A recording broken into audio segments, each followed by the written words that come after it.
Brand disclaimer. The views and opinions expressed by individuals on this platform, the callers plus invited guests, are their own. The information you hear does not reflect the overall views of all parties associated with this brand. We encourage everyone to research all things heard live or via archive for edification purposes. Discretion is advised. My name's Kiaja, and if you want to hear the best debates in the world, come check out Debate Talk for You, hosted by my dad, Salshowtime. Bye. Don't touch that dial. You're now listening to Debate Talk for You Radio.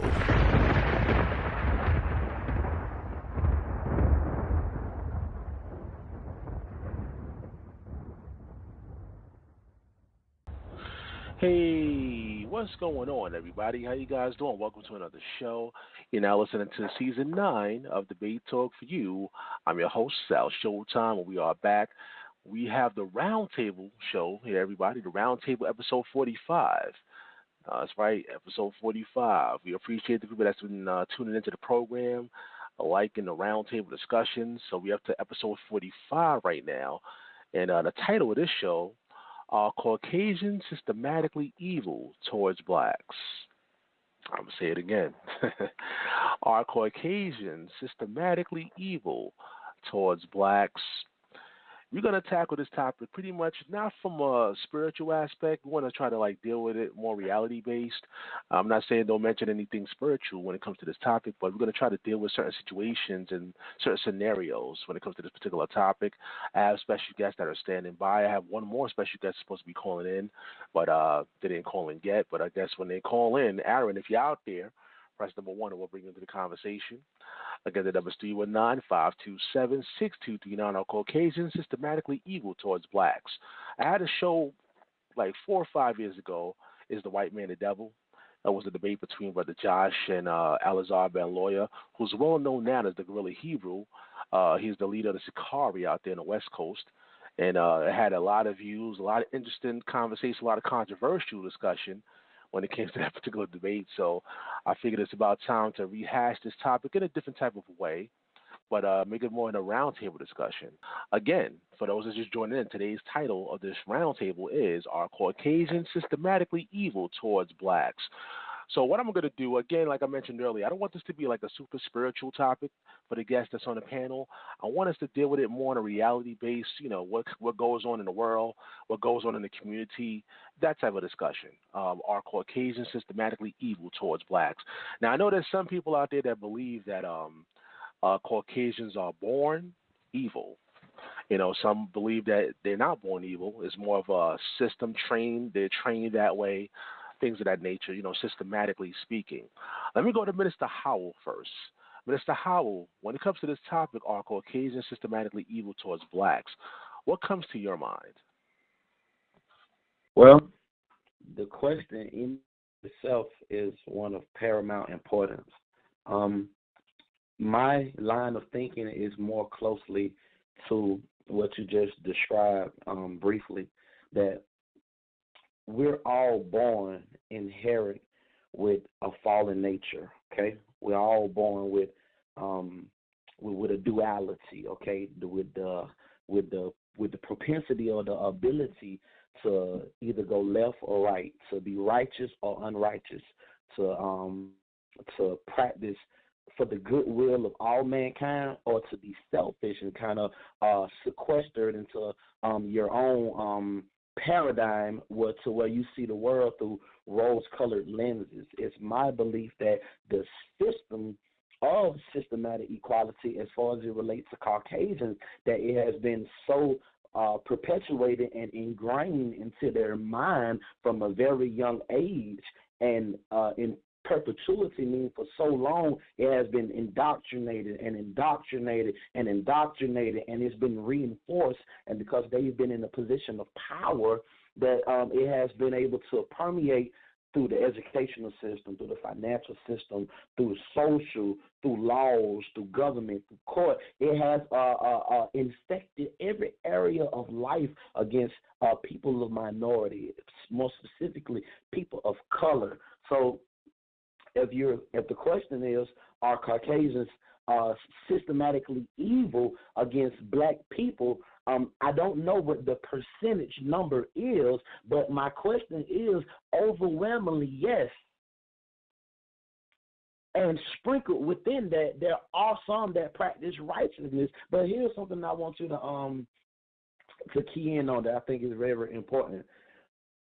Maybe if we had more white people standing up for what's right, if you just take the color aspect out of it, standing up for justice or living by the creed, all men are created equal, or out of many one, and all these different catchphrases and slogans that permeate American culture, maybe the dynamic would be a little more balanced, or we'll be able to see or feel like that we're not alone in this upward climb or upward battle against this oppressive white system that's in place if more white people would stand on the forefront also. They say that America, the majority rules. So if the majority rules and the majority see that it's people that's of their particular skin tone that's perpetuating these crimes from Jim Crow and just going down the line of all the things that have happened. I live in the South, so, it's very thick down here. It's in the air, okay?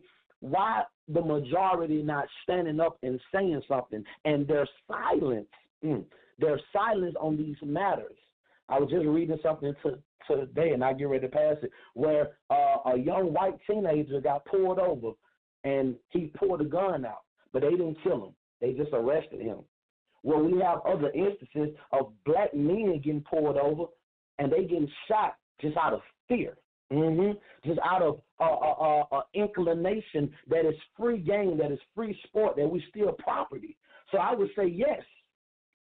And only they, in a concerted effort along with us to keep up the good fight of faith, to put the information out there, they have a responsibility too. Racism is a double-edged sword. It cut both ways. We may be trapped in a sense, but they're also trapped too, because even if they wanted to love or they wanted to show some type of genuine kindness or concern, they're trapped behind that wall of racism that's been passed on from generation to generation. All right. So for the record, do you believe they're born that way, or there's some type of training or conditioning for that kind of mindset? I don't believe that they're born that way. I believe that they're born with the capacity to become that way, and from a very fragile state of innocence during their formative years, that they are conditioned, and they're conditioned with reckless abandon. I mean, it's not a half effort. Their programming to keep this oppression going is real serious. It's in their schools, it's in their classes, it's in their side of town, it's all over their culture. I believe that they're conditioned and they're programmed that way, and it's highly effective. So, like you said, you're a Christian brother. As a matter of fact, you're a minister. Do you believe a lot of Christian brothers, like what you just expressed, as far as how you feel about the topic, do you feel like as far as Christianity is concerned, that they feel the same way you do? Because a lot of people feel like they don't when it comes to Caucasians and stuff like that. Is it a conflicting, your ideology on the matter? Okay. Well. That's a very interesting question, and I appreciate it. A lot of people, there's a great number of people that feel the exact same way that I feel, but they don't have the courage or the platform to say it publicly from fear of backlash, from fear of being ostracized. Not that they don't believe their standpoint, but they may not have done enough research to feel confident enough to put forth the discussion and get challenged on it.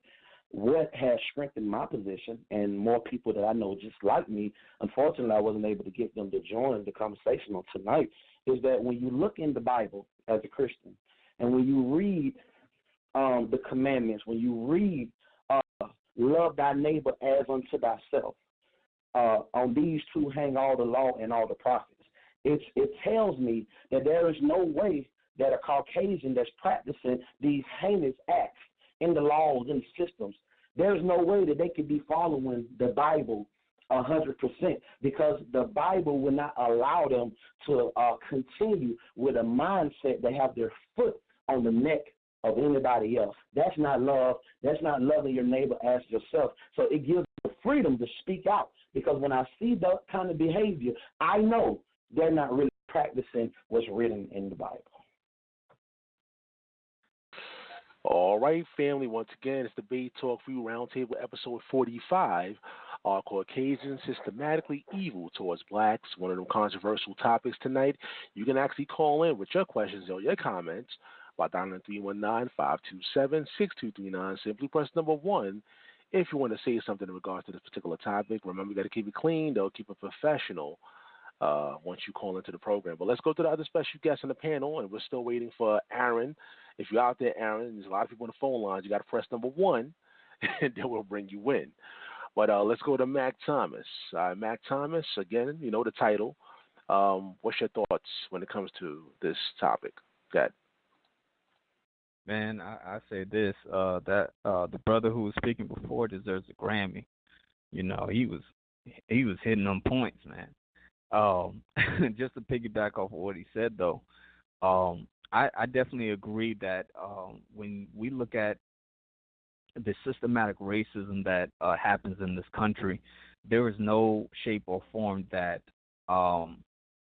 Caucasians or any people of European descent can develop a system that appeals to be good for the so-called black man.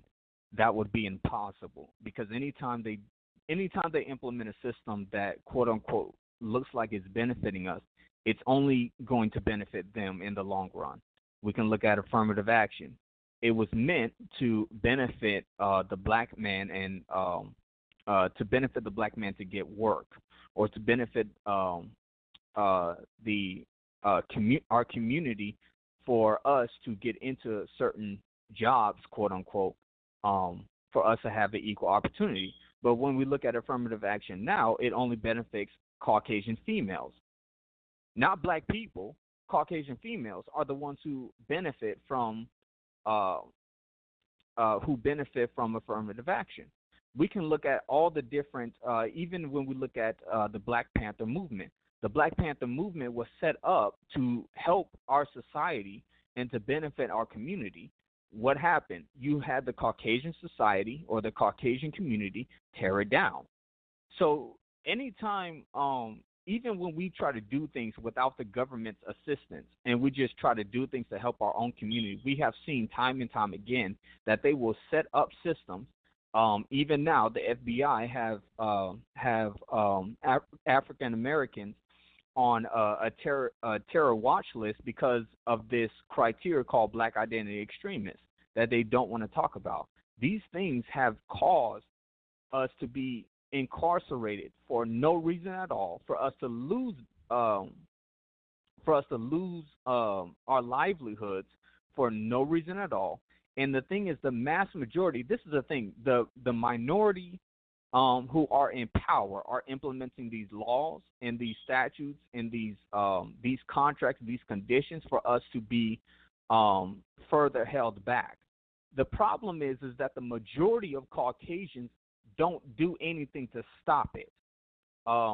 If we've seen anything on, if we remember, I'm pretty sure it was on Facebook, when a police officer, this Caucasian police officer, was choking this little boy when he was talking to him, and he was threatening him. You had Caucasian boys that were this young brother's friend, and they said they were literally pushing the officer and telling him, "Don't touch him, leave him alone. Why you gotta choke him like that? Stop it." You know, they was literally defending the young man. They was defending him. And this is the thing, we see that young people can do that, but sadly the majority don't. The majority do not defend the wicked institutions that have been set up for them to succeed and for us to fail. It's not to put that on everybody, because it's not to say that no white people fight for our cause and stuff like that. It's just that there's a very, very, very small minority that do so.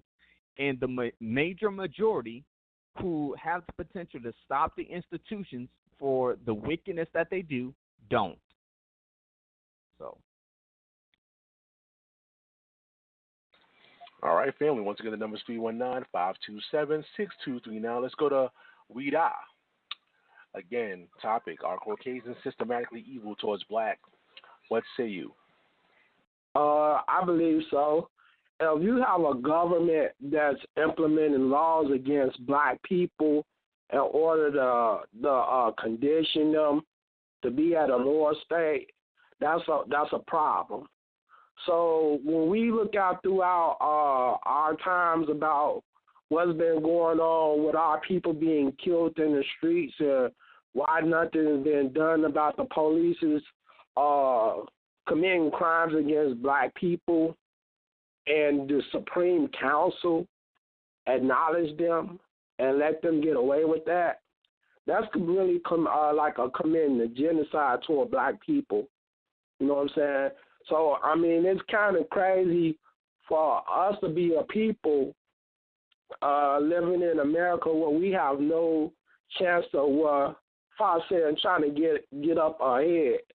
And you have governments implementing laws against black people to keep them down, to suppress them.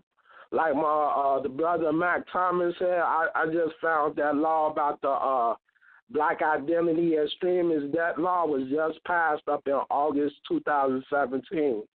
And we see a brother named Akeem Bogum, he was being investigated for the last 2 years.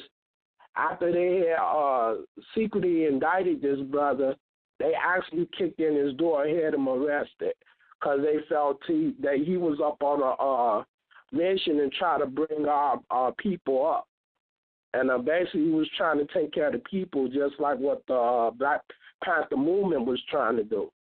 So what I see up in here where I'm looking at, I mean, all these laws, Memorandum 46 and Southern Black Crows and, Black Codes and Jim Crow's laws, I mean, you have to ask a question, why would the government be implanting laws against black people to suppress them? That's a question that needs to be answered. You know what I'm saying? And even when you're talking about the system, we don't look in past emphasis. When you talk about Margaret Sanger, who discovered eugenics, the Planned Parenthood, that was trying to be up on a genocide scale to kill black boys and black girls, she felt as though that black people didn't deserve to live. And a lot of our sisters are unaware about where Planned Parenthood really come from. You know what I'm saying? We really need to research this system carefully in order to make better decisions when we come down to dealing with our personal problems. So when you got the system going against black people, man, something ain't right with that. You know what I'm saying? That need to be talked about. Yeah. As far as the police force, if you ever looked about where the police come from, you can see about slave patrol, where police was basically policing slaves that was running from plantation and brought back to the plantation. We just in a modern state, slavery on plantations, because the same police that wore them badges back then is wearing them badges now. You know what I'm saying? It's a lot of stuff that our people is overlooking and not realizing that we are still in a mental state of slavery and just not realizing it. But yeah, we are being suppressed by the government. We are being held down. So that would be my thought. All right. Once again, that's Weed Out right here on Debate Talk Radio. I see we have a lot of people on the phone lines checking out the program. I see people on social media interact about this topic. Are Caucasians systematically evil towards blacks? Again, you can call in, guys, and say your questions or Make your comments. You know that number, 319-527-6239. Debate Talk Radio. By the way, the chat room is officially open, y'all. The chat room is officially open. You can type in your questions in the chat room. Just click on the link if you're on social media. Go to the show, and at the very bottom, you're going to see like a little box there where you can interact with me or anyone that's in the chat room. But again, the number is 319-527-6239. We'd like to hear from the people out there that tune into the program. So, Minister Howard, I got to go back to you. So what do you say to those people that say that the mindset that you have is reverse racism? You know, they would call it reverse racism. What are your thoughts about that? I had to laugh to keep from crying. You understand? See, when I hear people speak like that, it does two things simultaneously.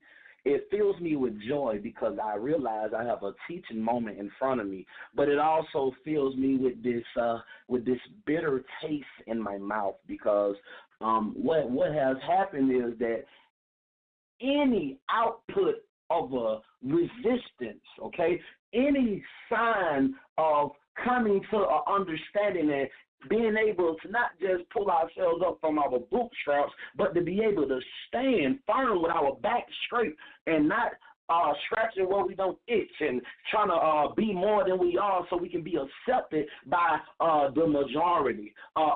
Anytime you see black people, or especially black men, beginning to stand up, it seems like people run to these low-hanging fruit and want to cherry pick and say things like, that's reverse racism.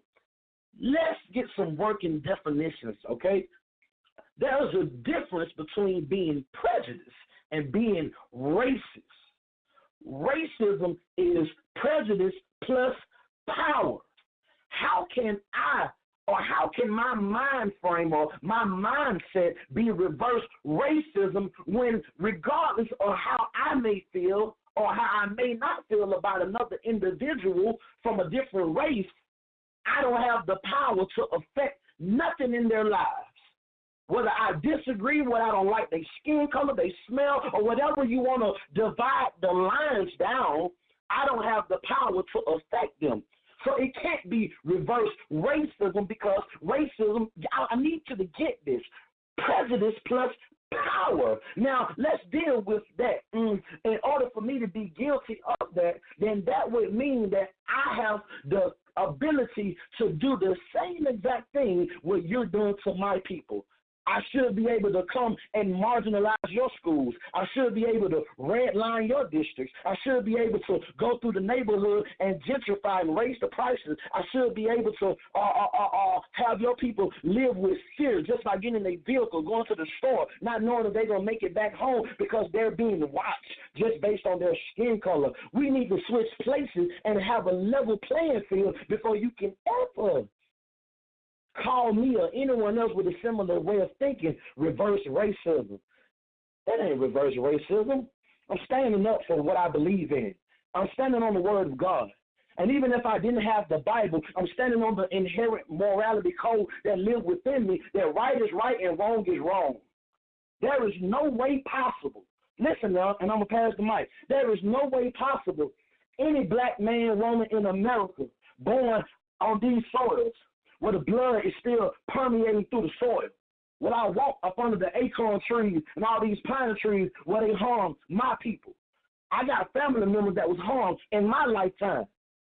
This, I'm telling you what I know. My cousin got killed by somebody racist, for real. So this is a sensitive subject, not just from a theological or from a logical or intellectual type conversation. This is something that has affected me personally on so many levels. And not once have I ever felt the Spirit of God convict me on being a reverse racism or guilty of any of those things. I don't care what they call me, Sal. I don't care what label they try to hang or what umbrella they decided I should hang to keep myself from the rain that's going to come down because I'm taking a stand. Anytime you look your oppressor in the face, anytime you look evil and wickedness in the face, because what's behind it really is a spirit of pride, a spirit of fear, a spirit of greed, and a spirit of lust. That is the foundation for all systems and oppression according to the book of James. It says, from whence come wars among you? And this is real, okay? It say, from whence come wars and fightings among you? Come they not even of your lust that war in your members, that members that's in your body. These Caucasians that we're referring to, we're not ostracizing the whole community, but there are the majority. They have something going on within them that they can't resist their own lust. They can't resist their own inclination when these ideals and these thoughts come streamlining into their consciousness to tell them to do it. They just go with the flow instead of standing to some type of morality code. The issue is that when we get to a place where we can see each other all as human beings, truly as our neighbor, then conversations like this will be irrelevant. But until that time comes, there is a mandate on every person of moral responsibility that when you reach a certain age of maturity that you have to stand up and you have to say something and you have to be willing to meet the enemy head on. Even though we don't wrestle against flesh and blood, we still have to deal with flesh and blood. They can call me whatever they want to call me. I have fruit in my life that God is on my side and he's pleased with what I'm doing. All right, once again, that's Minister Howell right here on Debate Talk Radio on the Roundtable discussion. Roundtable episode 45. Are Caucasians systematically evil towards blacks is the topic today, and the number is 319-527-6239. Let's go to Mac Thomas. All right, Mac, same question goes for you. There's people out there that would say, well, if you have this kind of mindset that Caucasians are systematically evil towards blacks, then why would you use any of their services? Why would you, when you go to the hospital or something like that, why would you, when the doctor's working on you, why don't you request for a black doctor to work on you if they're evil people, right? What do you say to those people that have that kind of mindset and would say that you're the racist in this matter? Go ahead. Okay, yeah. I would say that they either are 12 or they don't know what a dictionary is. It's one or the other. Because like the pastor said before, in order for you to enact a racism, you have to have power to do it. So the issue is that name any power that the quote unquote African American has to institute, a type of system that works for them to bring down the white man. Name one. Name any system that does that black people instituted. It doesn't exist. So prejudice exists. I have every right to be prejudiced. I'm very prejudiced when it comes to certain ethnic groups because I have various evidence to show that they have a prejudice against me, and they have a more so racist nature against me. So I have every reason to be prejudiced, but I don't have no reason to I don't have no reason to be racist because that's against the scriptures. It's against the scriptures. We're not supposed to treat people that way. We're not supposed to treat the stranger that way. Excuse me. And even in the heathen, we never treated the heathen that way. We just kept the heathen at a distance. Okay, I know you're wicked. I know you're evil. I know you're sick. I know you're twisted. It may not be all of you, but the majority of you, I know to stay away from you. So that's what I'm just going to do. You had Moab, you had Edom, you had the Canaanites, the Girgashites, you had the Amorites. All of these people were all around Yasha'al. Yet Yasha'al was like, they can do what they want to do, but we're going to stand right here. This is our land. This is our place. Anybody who comes here, you have to abide by our rules. So we don't have a system to apply that. It's no different than when they try to and I'll bring it up again. It's no different when they try to implement that same type of ideology on the Black Panther Party. These people had no reverse racism. It's just that they understood there was an increasing problem with the white society doing what they're doing in the black communities. Because for some reason, the Asians, the whites, the Hispanics, the Puerto Ricans, whoever, anybody who does not, who is not for the benefit of our community, will easily just come in and implement whatever they want to implement in our community, and it stays. We don't do that. We don't even know how to do that.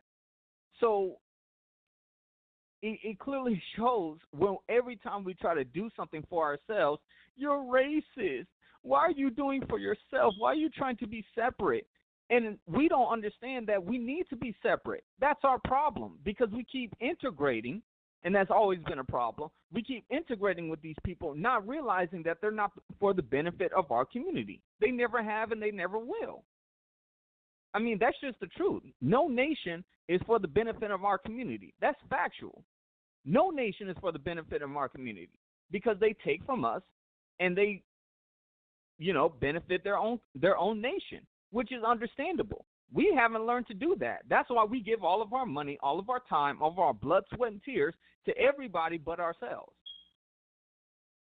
That's just the truth. All right, that's Mac Thomas. Once again, the number is 319-527-6239. Let's go to Weed Eye. Weed Eye, like I said, man, some people believe when they talk about this particular topic, that you're the racist. They'll call you the racist. Why would you use any of their services? Why would you, use the school systems and anything, when it comes to, if you have that kind of mindset, what do you say to those individuals? What? Yeah, go ahead. How can you ever be racist if you have no power? And the fact is this: you haven't never seen a white person being hung by a black man or a white person being burned alive. So how can you even have the audacity to even utter that word out your mouth? Now, due to the fact is that we under oppression, and we know biblically that God said that we was going into captivity, we under the white man's power. We have no control, no power to or even come from under the white man's oppression. You see what I'm saying? So due to the fact that how we living right now, what power can we implement to come from under the white man in order to do them the way they done us? You see what I'm saying? I mean, they very much enforce their laws on us. If you can't bring your kids to school, you have truant officers coming to your door. You have to go to court for that. You see what I'm saying? So a lot of things up in America is being forced on us. It's not that we have a choice. It's being forced on us. You see what I'm saying? You got to look at that aspect too. The fact is, when we look at the government system about having to deal with our kids and how we raise our kids, the government has a say-so on how we raise our children. If you discipline your child, it's considered child abuse. If you refuse to take care of your child, it's considered child neglect. What power do we have that these people can force their laws on us that we don't have no choice but to do what it is that the white man is asking us to do? You see what I'm saying? So regardless of how you talk about as far as us using their system is being forced on us. And if we can't comply with the white man's system, we thrown in jail. You see what I'm saying? Now you got schools, now they bringing out transgenders trying to speak to our kids, talking about sex. Who want to deal with that? They trying to tell you, you know what I'm saying? According to the Bible, we know things is not supposed to be that way.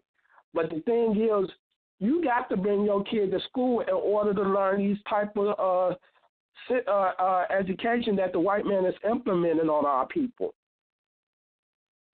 You see what I'm saying? You can never consider us being prejudiced if we have no power, if we're not the ones hanging the white man or burning them alive, or our women being raped. See, I'm from the streets. I'm from Chicago. In most cases, when you see one of your people being beaten by the police, and you call yourself trying to do something, the police is barricading the streets to the point of you even make a move, they pulling that gun and kill you. While your family or your loved one is being beaten right in front of you. You watching these police beat your people. And you have no say so or no power even to try to come against them. And if you do fight against them, what they gonna do? They gonna bring in the National Guards. So I mean, we right now we in a no-win situation due to the fact that as far as us not having power, be able to rebel, if we was to rebel, look what's bound to happen to us. We either thrown in jail or somebody's gonna get killed. So far as calling us a racist, we don't have the white privilege. You see what I'm saying? White people is able to carry guns in the middle of the street. If a black man get caught with a gun, it's a UUW. You thrown in jail. You know what I'm saying? Now they got drug programs out there saying that white people need help due to the fact of the drug epidemic. When black people was doing drugs, they was considered intent to delivery, possession, controlled substance. We thrown in jail. The white people is the one that's getting the help, not the black people. And again, it's being said, look at the laws that's being created against black people. The black identity extremists, any black person that builds a organization to rise up against the government, you will be classified as a terrorist. You will be thrown in jail. And we already done witnessed this already. So, the government is systematically hate toward black people. And until then, it's nothing we are able to do. We can riot and fight all we want to. Hey, the police them going to have the last word. The government going to have the last say so.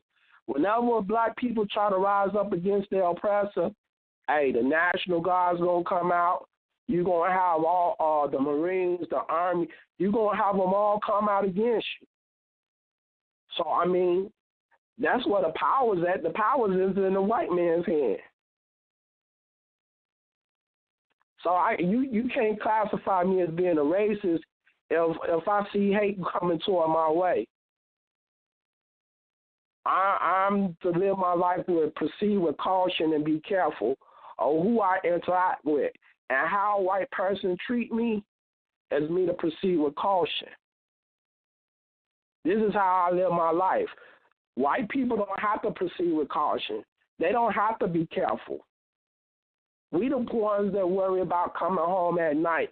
If you go out the house, police pulling you over, before you know it, you going to jail. They giving us cases, bogus cases, and throwing us in jail.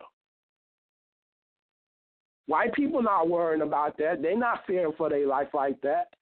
Every time a black man or black woman come out their house, they got to worry about if the police go, either going to have passion on them and let them go by their life and do what they got to do, or they got to worry about is the police is going to kill them. We the one that's worrying about this. And then what happened? When the police kill one of our people, what we going to do? You see what I'm saying? There's nothing you could say. You just going to go and leave the situation alone and go back to your everyday life. You could talk about the police did you wrong. They killed a loved one. But, they don't care. They ain't showing no sympathy. They ain't showing no remorse for it.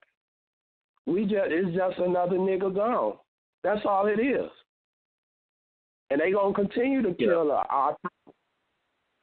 Now, let me ask you a question, but I didn't get to ask you when I asked the rest of the gentlemen.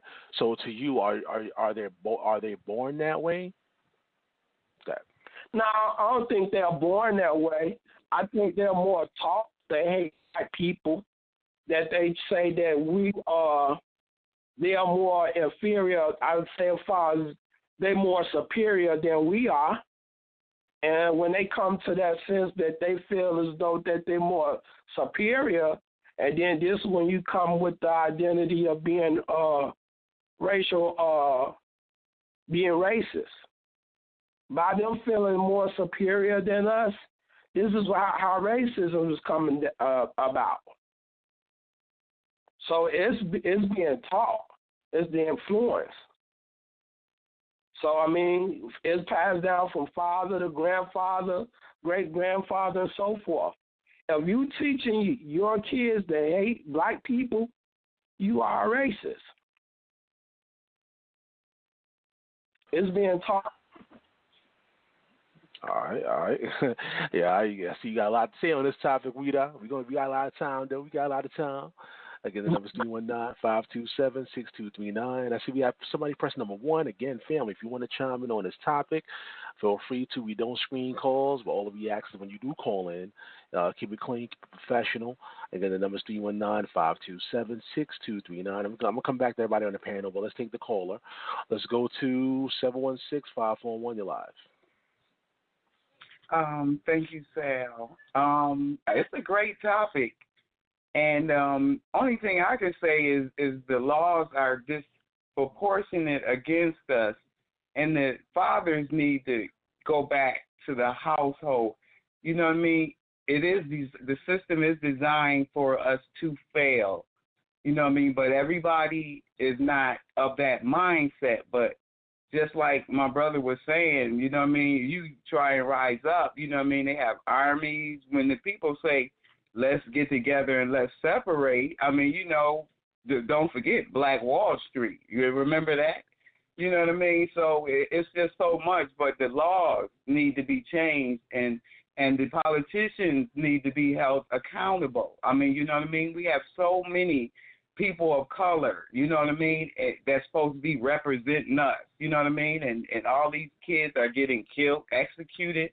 You know what I mean? We just demagnetize. You know what I mean? Like he was saying, just one person, just another person just dead. You know what I mean? Ridiculous stuff. You know, a black person unarmed get gunned down. White person got a gun pointed at them.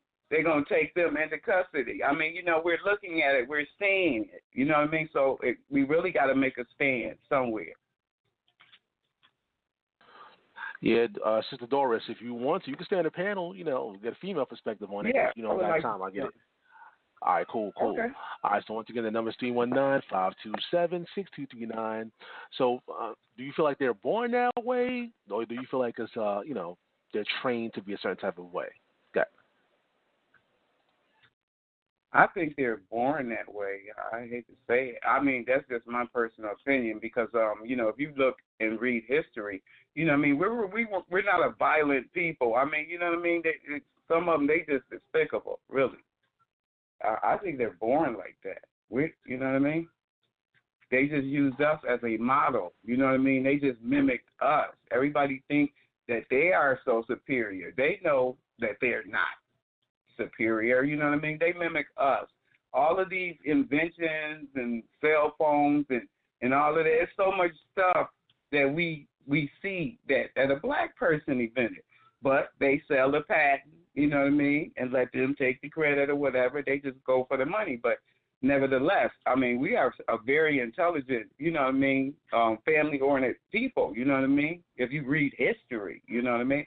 So I think they're born like that. And I'm not a racist. Make that clear, right? He said, I'm not a racist. All right, once again, the number is 319-527-6239. All right, let's talk about, you know, the superior complex, right? I was talking to a few people about this topic, you know, a couple of my friends, and some of them would say that there's a lot of good things that a lot of Caucasians has done throughout history for blacks through slavery times and stuff like that. So there are some good Caucasian people out there. As a matter of fact, there, you know, some people, you know, that I spoke to said that, you know, when it comes to this topic, they did a lot more good towards the end of the whole slavery aspect of things, and there's been a change in the world, stuff like that. Like, what do you say to those people out there that, say there are a lot of good, great Caucasian people out there, and we shouldn't, say that majority of them are evil due to the past things that happened, in slavery time? What do you say to those people? Well, we're talking about the like you said, the evil ones. Those are the ones we're talking about. No, not all Caucasians are evil. You know what I mean? I have a mixed neighborhood. You know what I mean? We're very cordial to one another. So no, I wouldn't say not all of them, but the majority and the ones that's in power. You know what I mean? That we're suffering as a result of that. But no, not all white people. Let me jump in real quick, because you said they're born that way, though. You said they were born. So, when you say they're born like that, okay, the evil ones. They have to be. I mean, where do you get a nature like that? The alligator bait, lynching, skinning. You just come up with all type of wicked, evil stuff to do. Who does that? I have to say that for the wicked ones. Not all, you know what I mean? But some of them is taught that. Racism is taught. They teach their children that, you know what I mean? I don't teach my children to hate, you know what I mean? But they teach their children to hate, and it's a problem. But no, it's some very nice Caucasian people I've ran across. All right. Now, you said you have some neighbors, sorry to cut you off. You said you have, neighbors, or do you have any friends that are Caucasian? No, just neighbors, but I'm not racist. Yeah, no doubt. Now I'm just trying to lead up to a question real quick, because there's people out there that have friends, right? They have Caucasian friends and they're black, right? But some would say, they take those friendships and their genuine friendship. Of course, friends are good to each other, but some others would say, when it comes to those kind of friendships, even though they're being treated good by that, individual, Caucasian individual, it's still a superiority complex. Like, they feel like they're better than you in some way, shape, or form. Do you find that to be true when it comes to, having friendships that? Mm-hmm. Well, in the workplace, yeah, I would say that. You know what I'm saying? But you have to, establish your boundaries. You know what I mean? If they come to you with, I have a black friend. You know what I mean? You already automatically know. You know what I'm saying? That they're racist, but I really don't play that. You know what I mean? Because I'm not a racist, so I do not try to have those tendencies. You know what I mean? But you can tell. You know what I mean? That they feel that they are superior and better than we are. Let me go to Minister Howell. You heard some of the, things I mentioned. You want to address any of that as far as, yes, befriending, go ahead. Mm-hmm. Yeah, definitely, please. I want to say shout out to the sister that joined the panel. Thank you for dropping your wisdom and your science. We definitely appreciate it. If you don't mind, I would like to, before I address that, it's very critical that we understand, even as Brother Weeder was speaking, right, that this is not something that white America is not aware of. We have to start there.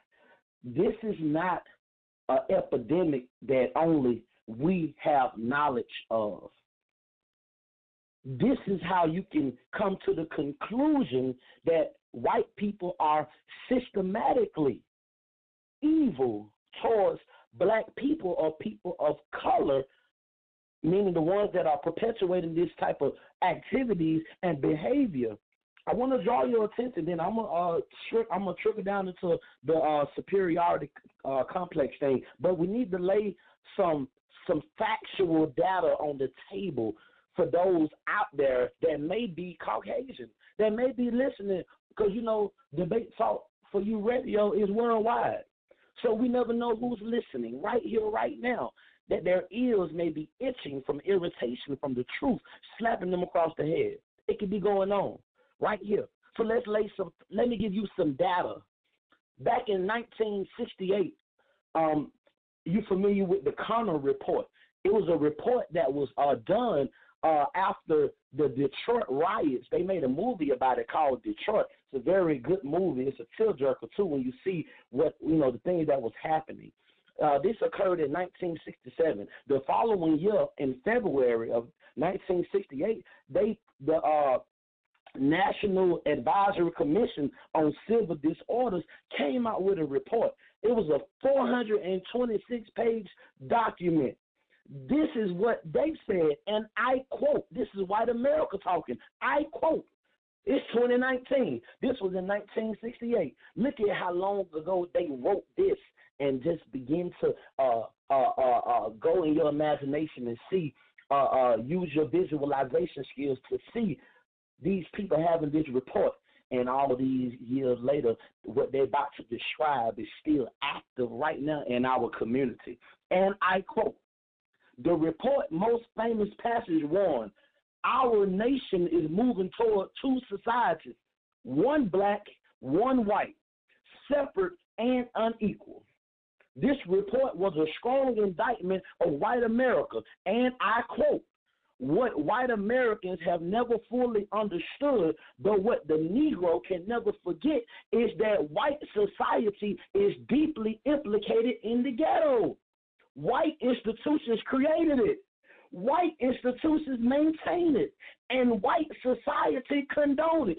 End quote. The other points from the commissioner was, unless there are sharp changes in the factors influencing Negro settlement patterns within metropolitan areas, there is little doubt that the trend toward Negro majorities will continue. Watch this. Providing unemployment for the swelling Negro ghetto population will require opening suburban residential areas to Negroes. They ain't open up no suburban areas for us. They're tearing schools down to build more prisons, from school to prison pipeline.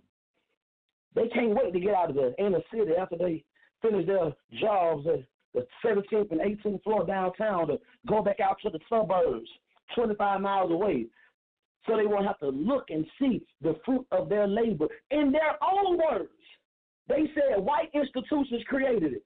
They maintain it. And white society condones it.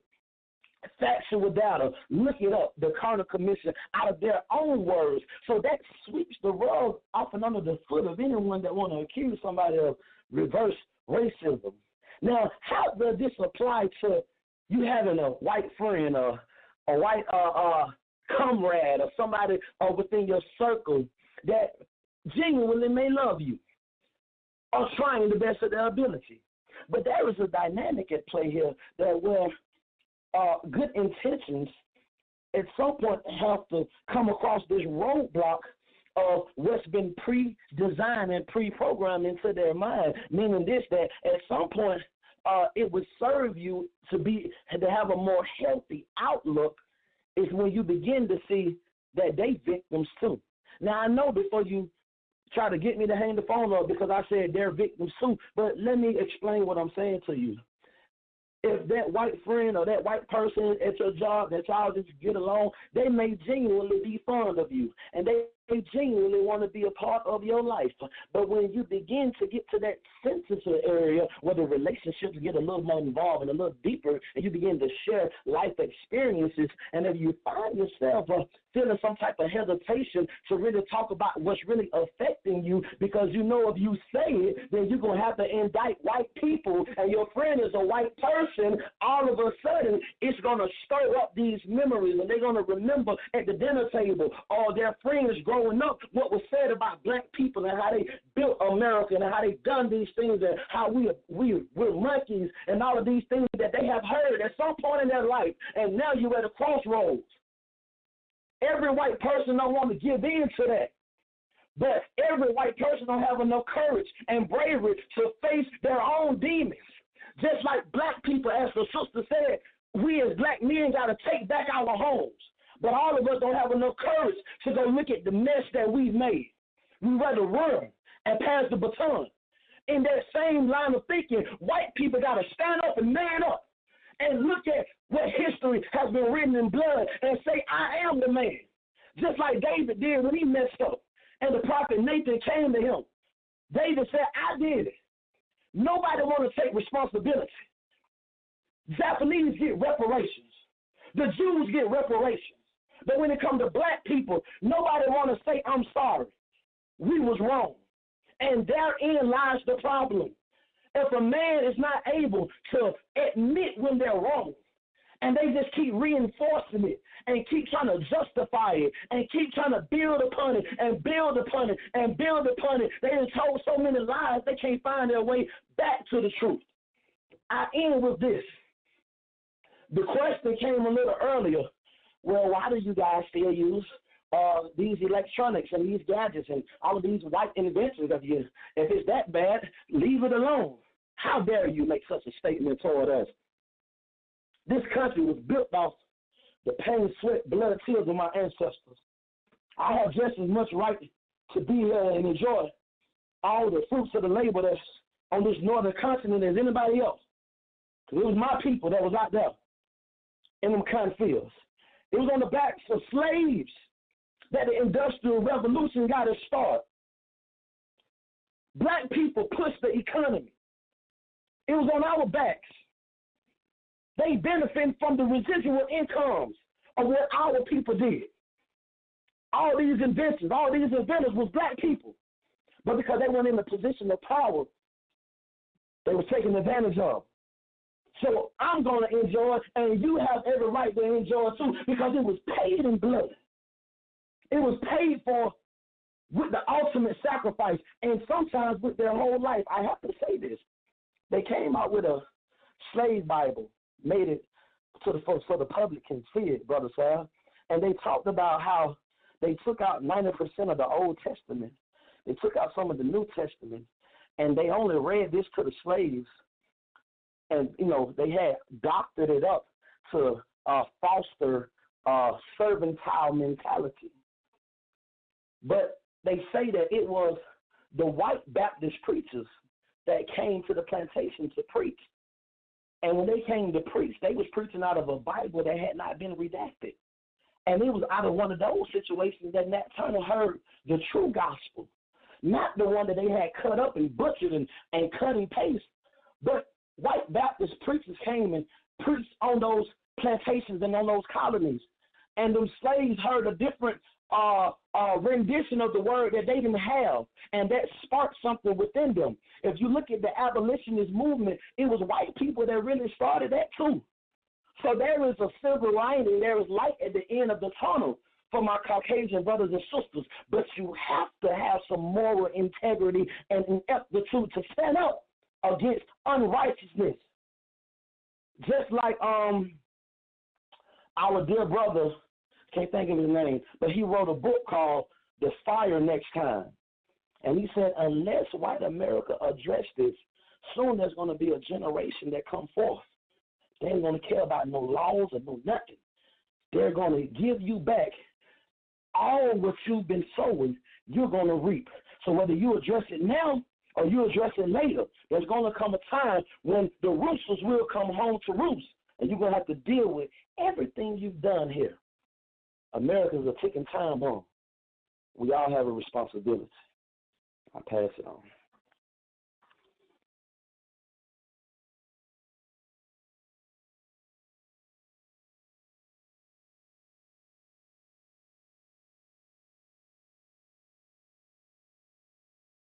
Brother Sal, I'll pass it on to you.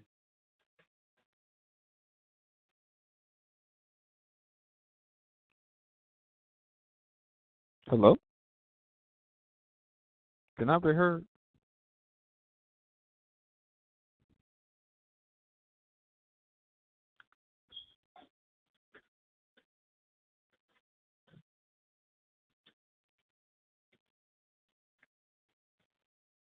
Is that my cue, Sal, or you want me to keep going?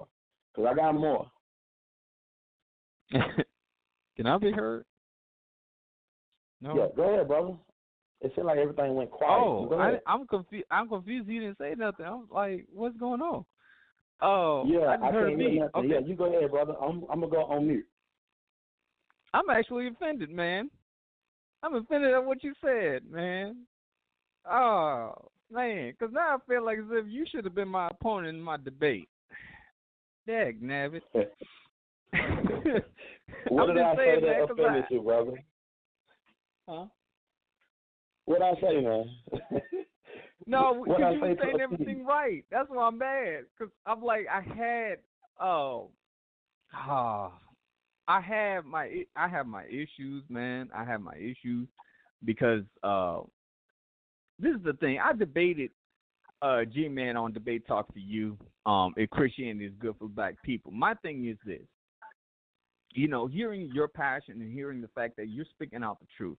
You know, we do deserve reparations for the victimization, the wickedness, all the witchcraft, all the demonic activity that's been going on, that's been placed upon us. And my thing is that I've looked at how like you're bringing up actual facts.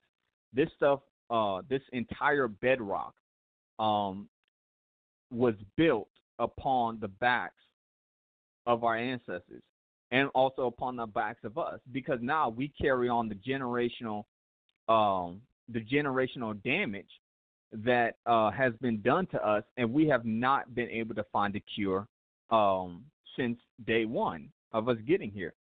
So I just appreciate the fact that you're at least telling the truth about the conditions of our people, and that how you're pointing out that we do deserve reparations for all this wickedness and tragedy that's been done to us. It just amazes me. It just amazes me how much America looks the other way when it comes to the damage that's being done, and it doesn't even take away from the responsibility that we ought to. It doesn't take away our responsibility in what we ought to be doing within our houses, within our families, when taking care of the next generation, to teach them not to be like us. You know, like the scripture says in Psalm 78. You know, the Most High gave us the understanding of His law, and for us to teach it to our children, that they would no longer. That they would trust in the Most High and not be as their fathers, who were stiff-necked, you know. So, yeah, man, I just like what you said, man, and I'm just kind of mad that because you had much passion. I'm like, man, if I had you for an opponent in the debate I had pertaining to the topic I had with G-Man, I'd probably be like, okay, yeah. I think I got to go another route. We could have got at least 20,000 views, man. No, but I love my people, Matt Thomas, man. I love my people, and my experience with how I found God, I found Him in a very real way. Like, you know, there was no smoke and mirrors. I really needed Him to pierce my heart with His truth, with His law, with His statute, with His commandments, and it changed me. So based on that standard, when I deal with anything, whether it's white, black, it don't matter what it is, I have to deal with it from a clear, honest, reality base. No tricks, no lies, no gimmicks, no none of that. Let's just deal with it straight. No matter how painful the truth is, still deal with what's true. See what I'm saying? Hello? Yeah, I hear you. Like, okay, yeah, you know, and that's what it boiled down to, that the truth is such a bitter pill to swallow. White America keep redoing their appointments. They keep rebooking. They keep rescheduling their appointments instead of going through the necessary surgery to correct what's been misaligned. But they want us to do it. Do you see what I'm saying? And you're right. Right. We have inherited the ramifications of what our ancestors did, and in a parallel way, we still spinning on that same wheel, man. Yeah. Is Brother Weeder still here? Weeder, you still on, brother? Oh, I'm just listening. Yeah. Oh, okay, brother. I don't want to take all the time. I'm gonna go back on mute and let you guys do it. Well, Man, real quick, Weeda, because I knew you gonna chime in. I honestly thought when you came on here that you came on here to disagree with the topic, with what we was going to say. In all honesty. Who, me? That's why I was Who, like, me? yeah. Oh no. Nah, man. He said, "Oh no." No, man. I didn't come to disagree. Hold on, fellas. Okay. Hold on. Okay. Can you guys hear me though? Y'all can hear me now? Y'all can hear me now? Yeah, right? yeah. Yes, sir. My mic went down, man. That's what happened. My mic went down, man. Blog Talk Radio. You know how it is, man. But continue, fellas. Go ahead. Continue. No, All right. I didn't come on. Weeda, you can go ahead and go. Yeah, go ahead, Weeda. Well, my thought is up on this type of epidemic, we have a lot of people that's blind to the fact about what white people is doing to us. And I'm like this. In order for me to be a friend with a white man or a white person, you have to show me that you truly accept me as a person. Because, see, the thing is in certain conditions, it's like this. A lot of white people don't like talking about this conversation. And this conversation right here, when you get to talking about what their ancestors have done to our ancestors, this is the type of conversation that white people like to shy away from. And then we the ones that's being accused of saying that, well, now in this time you have a chance to make a change and do things different. But then if that's the case, why is laws constantly being made to keep the black man down? Why is laws being made to keep the black man out of his family's house? You see what I'm saying? So you could say, okay, things ain't like the way it was back in the 1950s and the 60s. You see what I'm saying? But the thing is now, it's kind of more like on the sneak side. You could say that I'm not racist, but you still doing racism to me. You see what I'm saying? And then you want to cover it up and then try to say that, you know what I'm saying, we got it better now than what we had back then. But no matter what generation come about, black people ain't gonna never have it the way that white people have it. As far as me having a white friend, I don't trust them. I keep them at bay. I talk to them, socialize with them, but as far as me having a white person as my friend, I'm very skeptical about a white person being my friend because I don't know what his mind is thinking.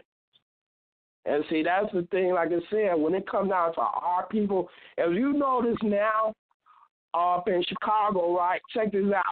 They had a 15-year-old girl that was kidnapped, and they blaming the police on the police force. You know what I'm saying? They found her body somewhere up north with her organs cut out. You see what I'm saying? You got brothers now that's being arrested by the police, and when their parents come question the police, the supervisors is telling them, no, we never arrested that person by that name. A lot of our people are starting to come up missing, and the police is overlooking those questions and not trying to answer that. It does come to a point that black people need to be amongst themselves and stop trying to put too much trust in the white man and thinking that they going to do something for us and make things better when they ain't doing nothing but making it worse. Because, see, our people got a problem defending the white man, and then you so much blind to see that these people is killing your own people, and you going to make a justification for the reason why your people was killed by a white person. Now you tell me what type of nonsense is that for a black man or a black woman to make a justification and say that brother or that sister must have did something wrong in order for the police to do what he did to them. You see what I'm saying? Right. And that's a mess up. Yeah, I'm sorry about that, Weeda. Let me jump in real quick. We have another person calling in. But before I go to that caller, Doris, you want to say anything? Yeah. I'm glad you guys are having this conversation. It's a hard conversation, but it needs to be said because, you know, a lot of times they want you to be politically correct, you know what I mean? And that's not helpful. So, you know, it is what it is. Mm-hmm. Mm-hmm. Yeah. All right, so let's get the caller. Once again, family, y'all can chime in. You know that already. 319-527-6239. I know it's a tough conversation. I know people don't want to share their opinions on this because they're afraid of the criticism or whatever. But listen, man, hey, you know, let your thoughts be heard. You know the number, 319-527-6239. So we got some social media questions and comments I'm going to read a little later on. But let's go to 530-434. You're live. Yo, what's the word? This is B.A. Ben Abraham out of Sacramento, California. What's good, everybody? Much love to all. How you doing, B.A.? What's the word? Yeah, you know, I was expecting to hear the opposing view of what you guys brought out this evening. And as you can see, we don't have that. I'll just say this. When it comes to being the children of Israel, or I'll just say Jacob, we understand that the conditions that our people are living in, we know these things are brought upon ourselves. We understood that our ancestors understood they were part of a covenant, and they understood that they transgressed that covenant. The Most High warned them and told them, if you keep my covenant and keep my ways, I will bless you. But if not, I will hurt you. The Most High also said, I will rejoice over you to curse you, and I will rejoice over you to bless you, either or. He also said in Deuteronomy, choose life and live. So the reason why our people are over here suffering so much disdain is because of our ancestors and their ignorance, how they fell off. So now all of a sudden, do we necessarily blame the European? Nah, it ain't the European. It's the Most High that's doing it to us. We're at a disadvantage because of our disobedience, and we're still disobedient to this day. Now, I'm not going to go in here and say, and turn a blind eye to what's happened to our people on the Western Hemisphere for the last hundreds of years. I mean, there's plenty to go around to say who did and who did not do. But the point overall is that, yes, the European has been the oppressor. Yes, this is their system. Yes, this is their way. And then guess what? In due time, the Most High will deal with them for those who did do wicked. But we have to remember, as us who like to call ourselves Jacob, I'm not going to say Israel because Israel ain't got nothing to do with skin color. Israel is about your conduct. If we was Israel, we wouldn't even be in this conditions. But since we're so carnal-minded, we were Jacob. So Jacob is in this condition because he chose to be in this condition. He chose his emotions. He chose his flesh. And guess what happened? We're over here and we're being oppressed.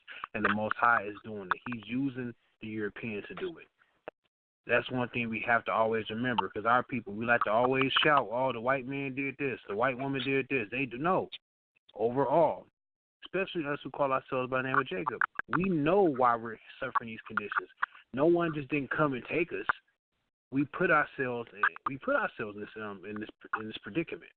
I mean, will we all agree? I'm assuming that everybody on this platform is an Israelite. I would assume, or a descendant of Jacob. Not everybody. Not everybody. We got some Christians on the panel. Yep. Okay. Minister Howell's a Christian. So, you want to share your opinion on that, Minister Howell? That's the same thing. Oh yeah, Doris too. It's the same thing. Israel, the Christians, the same thing. There is no difference. Well, I would say this. Well, everybody on here, I would assume, they do understand that the conditions our people are suffering is not just from this other people. There's other factors involved in it as well. We are also to blame for our own affliction. We've done each other just as bad as anybody else has done us.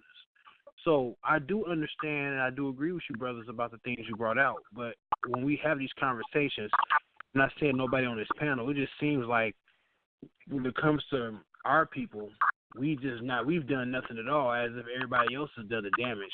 We've done just as much as damage as anybody else, and we're just as much to blame. So I would say that overall, yes, is there a systematic rule of oppression set against us? Yes, but guess what? We don't make it no easier, because guess what? We're always at fault. We're always fighting amongst ourselves. And I don't have to name no other platforms. You see it all over social media. Our people constantly fighting over dumb doctrines and differences over petty stuff that's not doing us any good, because guess what? For us who do because all of us, man, I mean, for all of us who do understand that we're Jacob, we're still in captivity. There are brothers who I know in this community who don't even talk to each other because they decide to say, because they may say Yahweh, and another group may say Yahweh, and they beefing. And hold on, over a pronunciation, we beefing over a pronunciation, and we're not even dealing with each other. But there's much more to fix other than just politic over a name pronunciation. Are you serious? But when I bring these things up, BA is just rambling. He's just running his mouth. He doesn't know anything. But with that being said, I'm going to let y'all brothers continue our conversation. Be easy. Much love and peace to all. Shalom. Shalom. I got it. Anybody want to respond or say anything? You can. Go ahead. Well, anybody? My thought is, I can understand what he's saying, and that's true, but it still has a bearing on the fact that our people have a docile mind to think that the white man is befriending us and not realizing that they're doing more harm than good. So when you actually, a black man see a person, one of his people being brutally beaten by a white man or a group of white people or a police officer, whatever how you want to say it, and you will still up and defend the white man and say that brother brought it on himself. What type of behavior is that? To even go against your own person, your own people are not understand what's being done. I had some mic issues. Somebody have you hear that background noise, y'all? Okay, it's going now. Yeah, I heard. It's going. Yeah, BA, you want to respond to that? You want to? Okay. You want to respond to that, BA? If you're still there. Hello? If you're still there. Yeah, got it. Yeah, I'm still here. Yeah, why don't you repeat what you just said? I had thought Sal muted me. So I didn't think I was going to say, but go repeat what you just said as far as, I mean, let me just reiterate what you said. Are you saying that our people think that Europeans are our friends and they're really not? Can you clarify? Say it again. Well, what my thought is that our people will defend the white man when our people are being beaten or killed by a white person, and then the black man will justify and say that our people did something wrong in order for them to deserve them being beaten or being killed. What type of behavior is that? Okay, I see. Now the reason why, I mean, that's very unfortunate, because see, I'm out here in California, so and our people, we catch hell all over the country. I'm very familiar with the Midwest and the South. I'm originally from the state of Illinois, East St. Louis, Illinois to be exact, but I was raised out here in California. But my point overall is that when it comes to our people, and we all got to admit to this, we don't. What are the standards that we set in society? What are the things that people think of us? Those who are not of Negro descent or African descent or whatever you want to call yourself, because nowadays people get upset when you say those things.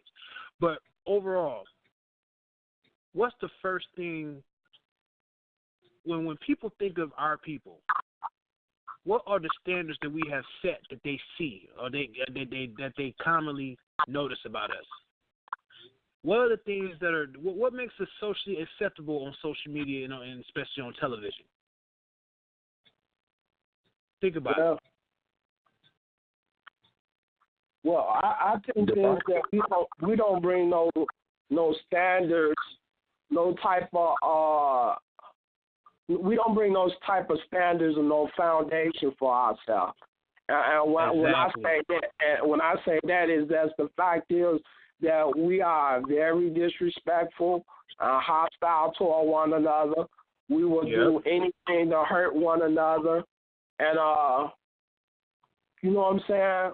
We just hate each other due to the fact of the difference. But see what I'm saying is, I get what you're saying, but do that justifies a white man or the government suppressing black people? And then it doesn't. I agree with you, brother. I agree with you, Elder. I agree. It doesn't. But do you understand the point I'm making? Look at our role. Look at our role models. Look at the people who are accepted in society. You got your Cardi B's and your Nicki Minaj's, and all you got to do is twerk something. The black woman is the most. She's projected to be the most. I mean, I would say this, and I'm not gonna get my watch my language. I know it's debates off of you. Yeah. I mean, I know the rules. You feel me? It's good. But the black woman is looked at as a physical toy. A sexual artifact. Yeah, but I tried to be a little cleaner. Physical toy. Right. You know what I mean? Check this out. Is it our fault that the woman carry herself like that, or is that that's because of her? Well, you gotta go with the most definitely the women who carry themselves like that most definitely are to blame, but society has accepted that. That's the only way it seems like that the black woman would get any kind of play or any type of attention in the mainstream view or the mainstream eye. That's the only way to me that it appears. Now, we don't ever hear nothing about the professional black woman who's a doctor or a lawyer. You know what I'm saying? What we see is twerk something, shake something, hips and everything else to come with it. And they're selling sex, not only just to the whole world, but they're selling it to our children as well. Our children see this. And it's on the parents as well, because I mean, a lot of us, we complain, no. We are always blaming somebody, but how is it that our children know about these certain cartoons or the reality show? Like, I have an 8-year-old and I have a 15-year-old. Do you know that they do not watch none of that filth on TV? They know nothing about the NBA wives. They know nothing about the bad girls. They know nothing about that stuff. Nothing. Now it's being taught in our communities, because then you look at the schools, man, I mean, sex education, and like I said, now they transgenders coming up into the school, and they're teaching sex education. So is the system to blame? Yes, the system is to blame. But as us being responsible for our children, we have to work a little harder now. We just can't rely on the school system to educate our children.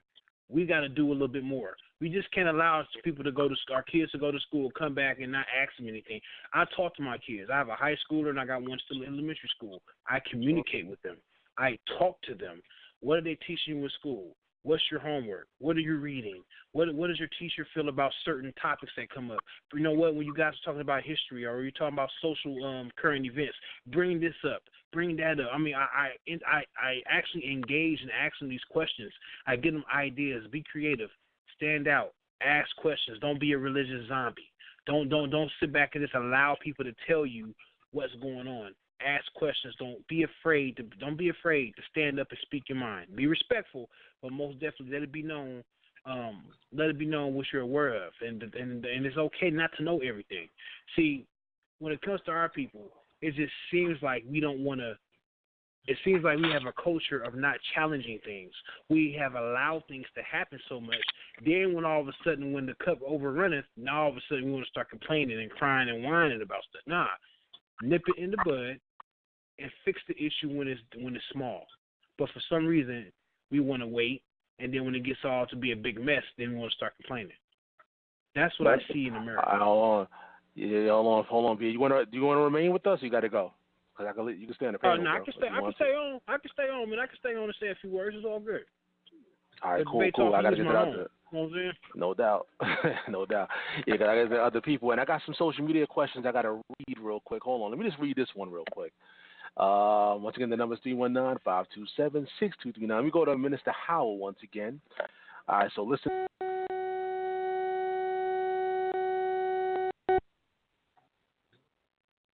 Howell.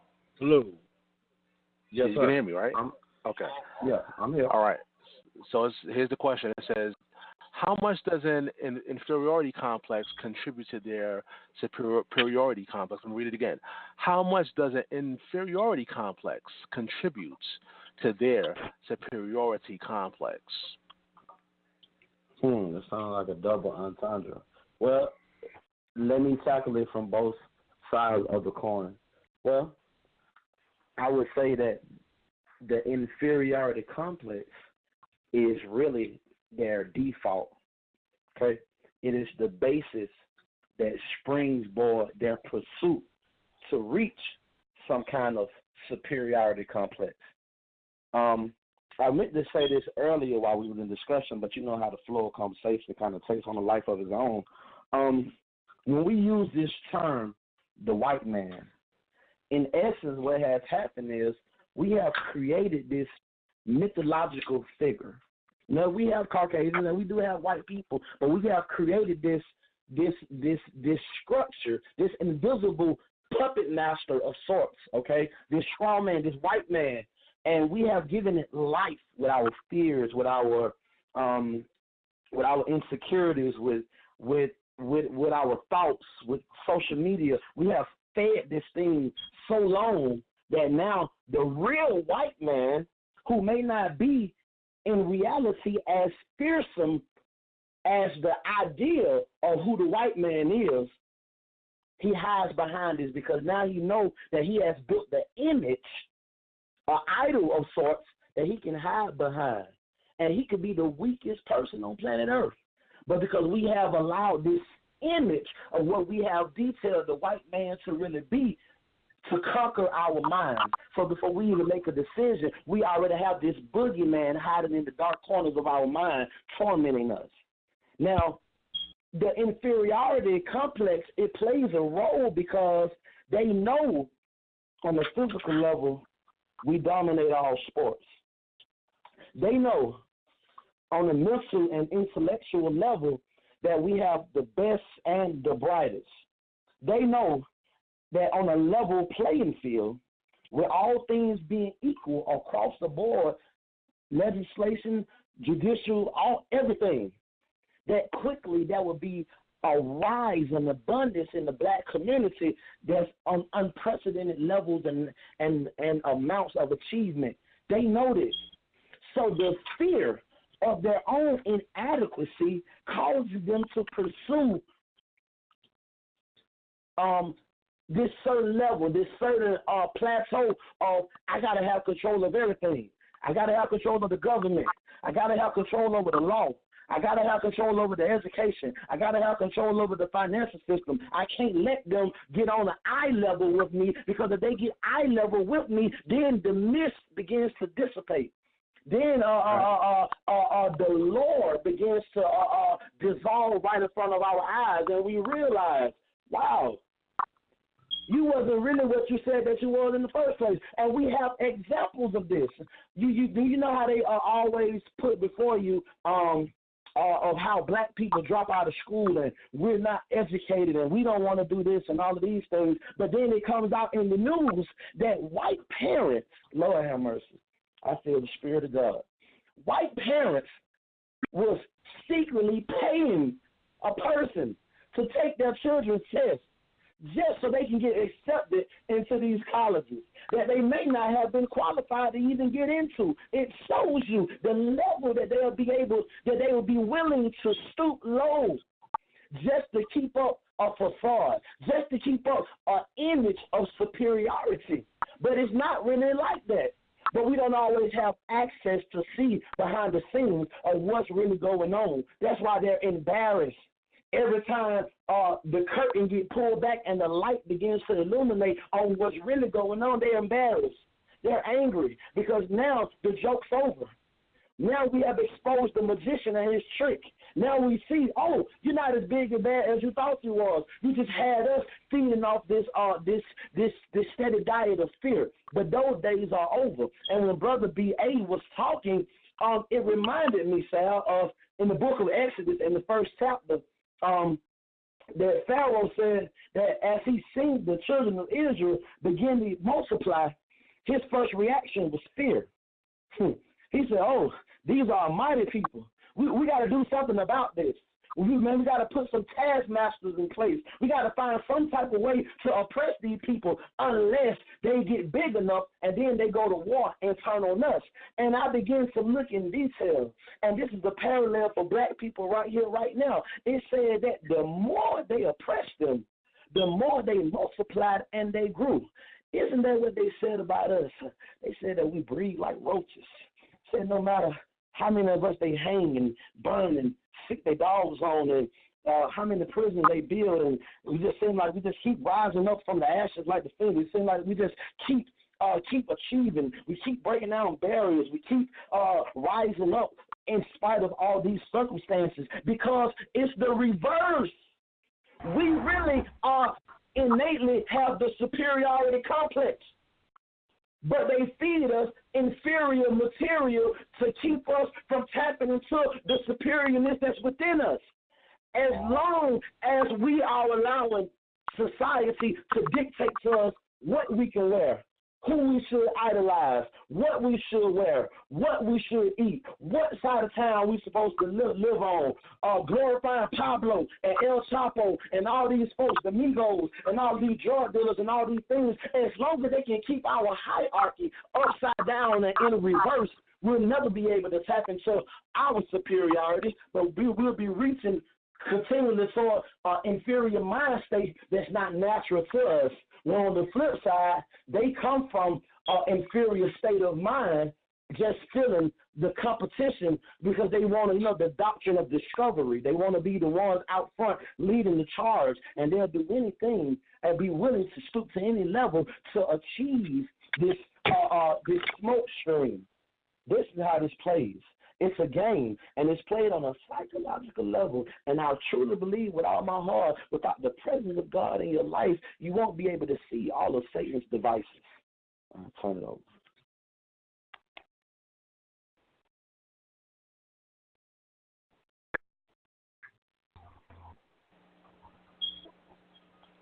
All right, anybody else want to chime in? Go ahead. I would like to say I agree with the minister, but if it's any consolation to us, I mean, there is nothing new under the sun. It's been done before. I mean, it's not new, okay? And from what I'm hearing, from the different dialogue, it seems like everybody has a different life experience. You know what I mean? Some people have that hatred, for enforcement, and, some people may not. It all depends on your life experience, on how you look at things. But from what I'm hearing from the panel, it's just going to have to take divine intervention because it's so much. And the problem now is 400 years later, the Europeans, they have been lied to. You understand? You know what I mean? They was instilled to them that they were superior, and the picture of Caesar Borgia and all of that. You know what I mean? They were lied to. You know what I mean? And they have to face this reality and this truth. And they've always systematically tried to keep us down. But the Bible says that we are the salt of the earth. So we need to act like that. I think. Go ahead. Go ahead, Guido. I wanted to expound on about what Minister Howe said about us multiplying. Now, this is one about Margaret Sanger, who developed eugenics. And when you talk about Planned Parenthood, now this is what she says. In 1939, Sanger went to work cultivating a garden. She initiated the Negro Project to weed out the unfit from the black population and bring in birth control to the then largely poor, unfit population of the South, with a few influential black ministers promoting the project as the solution to poverty. Sanger hoped to significantly reduce the black population. Martin Luther King Sr., as the eldest son of the nine children born in poverty in a family of sharecroppers, would have made the perfect target for elimination, but his birth had already taken place. So this woman had implemented this project in order to reduce the population of black people from the get-go in 1939. Now you tell me, what type of evil mind would even come up with an idea like this in order to reduce a black population?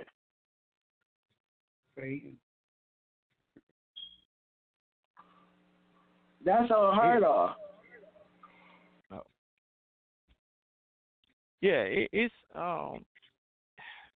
I agree with Sister Doris here when she said that there's like a born instinct or something like that that's in these nations. And I think it's not even just with white people. I don't even want to keep it with white people, essentially, because I think it's with every nation that has come against us. China, Japan, Russia. It don't, like, honestly, it don't even matter.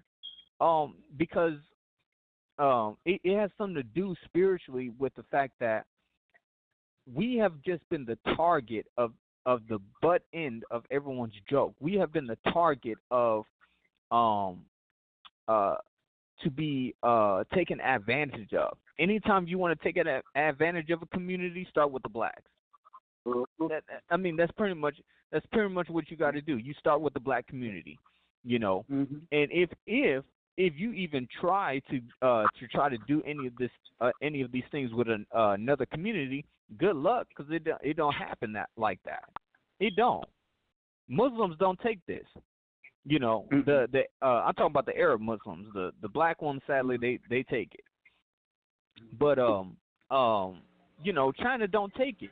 In fact, I think it was last year or something like that. Like it was an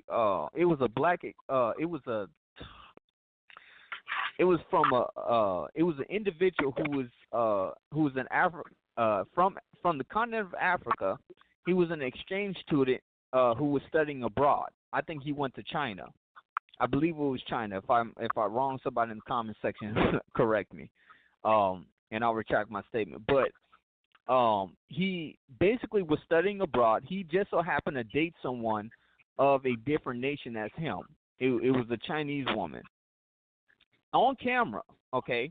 This is not something that was reported on in the news like, oh, this is a tragic thing. No, this was on camera on Facebook Live that this young black man was beaten to death by multiple men with poles, and you could see his blood just running to the ground. He was beaten to death.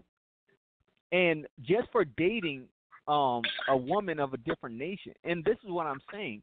There's no justice. Even the people who were other exchange students from the same continent and knew who this young man was, they understood they was not going to get no justice. And that's the reality we face in the Americas. That's the reality we face if we ever go outside of this nation. That's the reality. You're never going to get justice when wickedness is done to you by these nations. That's exactly why when we look at how Pastor you brought it up, when we look at Moses and what was going on in Egypt, this is the crazy thing. Why don't they tell? This is why they had to take these pages out of the Bible. why did they not tell Moses? Why does no one ever say, you know what? Moses should have went to the authorities.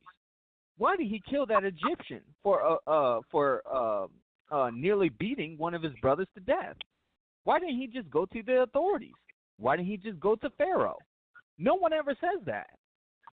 But when it comes to us, when we was working in the plantations, they had to take that out because that is common sense. It's common sense for us to see the systematic oppression and say, you know what, we need something needs to be done. Something needs to be done because it should not be happening. You know, just even today, because I was looking at a story, just even today, you have children of, you have like a 1-year-old child or something like that. This little baby toddler and her mother being held at gunpoint just because a doll that cost like $1 was taken. And I'm like, are you serious? Like, this stuff has got to stop. It's been nothing but oppression since we got here, and this is why I can't fault my brothers when it comes to them talking about gang violence and them hating the police. I'm not saying like the gang violence being put on us, but when our brothers just have an instinct to shoot at the police, I understand why. Because I'm looking at who they've been dealing with. I mean, I've never experienced that. I've never been in the hood per se to where I've experienced, you know, as soon as the police roll up, your first instinct is to shoot. That's your first instinct. And I've noticed that there's a weird characteristics about that. Every time the police know that black people are going to shoot at them, they have a understanding we're not going to go in that area because they have guns and they will use it on us. They respect that. But when it's a young brother who, who's getting his PhD and he has his hands all the way up saying, hey, I just needed help getting in my car. That's why I called. We have a black man breaking into a car. We need to send 5 units over. Guns drawn. Put your hands up. Get on the ground. Put your hands behind your back. Get your legs up. Get in a rear view position. Lift up your legs. Don't move. It's still happening. Yeah, sorry about that, Mac. I got to jump in real quick. We got some callers standing by. I had to mute because I heard some background noise, some of the special guests, but I'll bring you guys back on. I got a comment in the Blog Talk Radio chat room. It says, this is from Mr. Just Me. It says, since Mr. Obama was first elected and even up until now, it has become easier for white people like me to acknowledge our white inferiority. I think times are changing. Okay. Once again, you can just make your comments. If you want to call in, 319-527-6239. Let's go to the callers. 901-671. You are live. Shalom, family. It's Gabar Ricard of Memphis, Tennessee. I got 2 questions, I guess. My first question is the crafty council mentioned in the Book of Psalms. Is that part of the systematic evil, or is that part of the Most High's curses? And if it is part of the systematic evil, should that be at least enough reason to be upset for them trying to come between us and the Most High? You know, I want to relate that to you got it. I would say I would say the crafty council. I would say, me personally, that it would be the nations plotting on Israel or Jacob, and I can also see that it gets worse over time. When it's the Most High also has allowed these things to happen to our people for us to understand that we're Jacob. We got to remember. So when it says that the brother's making a reference account, I think that's on Psalms 83, I believe, or maybe 82. I can't remember at this moment. But I believe the crafty council, yes, the nations have done damage to Israel, and they have plotted and schemed. At the same time, the Most High did also say that, according to the curses, that I will rejoice over you to curse you. And we know that we transgress his ways. So he said that he will most definitely be a sword to us. So I would say it's a little bit of both.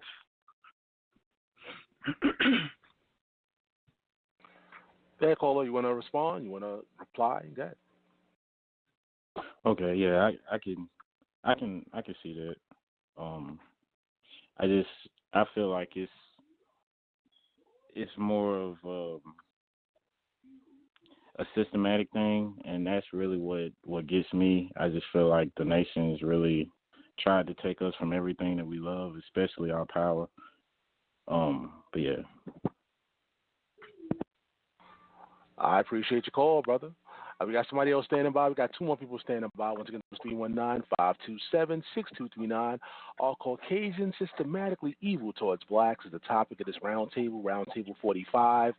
Let's go to 864-494. You're live. Hey, shalom. Shabbat shalom, everybody. How's everybody doing tonight? Hey, peace and blessings, brother. Hey, my name is David Holyfield. I'm calling in out of the upstate in South Carolina. This is a very fascinating topic to me. I'm a so-called white man, and I've come to the realization in the past few years that we do live in a system of worldwide racism and white supremacy. I shared the same view that I would say from my experience as a white man that most white people have that I've been around is that they don't think that racism is a problem. They recognize that there are some people, or they think, well, there's just some people out there that hate black people for being black, or Asians or whatever for being Asian, whatever. But in regards to black people, a lot of people that I encounter don't tend to, from what I can tell, have racist feelings and treat black people with disrespect. However, they don't see and understand a lot of the things that the black community is bringing to light. For example, one thing that I often will try to clarify for people around me is, let's take the issue of the TV channel BET, Black Entertainment Television. So most white people, they view that as racist. They say, well, it's not fair, or how can you have black entertainment television? Why can't you have something for everybody? Why does it have to be black? Or how is Black History Month not racist? But see, they don't understand, and I didn't understand this for a long time, that for us as white people, we have a whole network of TV channels that cater to us. We are raised in a society as white people where we've never been oppressed and targeted simply based on skin color. We've always had the advantage. So when people come to us, or when people speak on having the disadvantage, or let's just say in this instance, when black people say, hey, look, we're being targeted for our skin color, white people, it's hard for them to really sympathize, because we have never, as a people, especially in this country, been in y'all's shoes, to where we experience walking down the street and being targeted simply because of our skin color. And so, same for TV. We can turn to most channels and experience television, award shows, music videos, religious programming, cartoons, baby dolls, books, everything that's catered to us. And white people don't really seem to get that. Now, there are white people that are taught these things, taught to hate black people and teach them that they're inferior. But in my personal opinion, a lot of the views and a lot of things are subconscious. We're subconsciously programmed as humans on so many different levels. And something like white supremacy and the way of looking at things is one of those conditionings that we pick up along the way. So that attitude of, oh, well, how is black entertainment television not racist? That way of thinking and not seeing it from the other person's viewpoint is something that's conditioned in us. My mom never told me or taught me about race.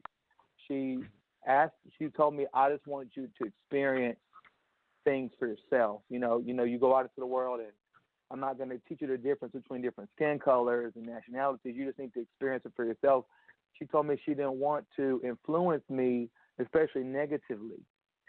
And I've had to learn along the way. I was very naive for a long period of time, I lived I was born in 87, and I lived in a predominantly middle class family and neighborhood, so we were always pretty well off, and I went to a pretty preppy school, and it was predominantly white, and I didn't get along with a lot of the preppy kids, and so my parents got permission for me to go to a different middle school in my district that I was not supposed to go to, because that was for the south side of town to go to.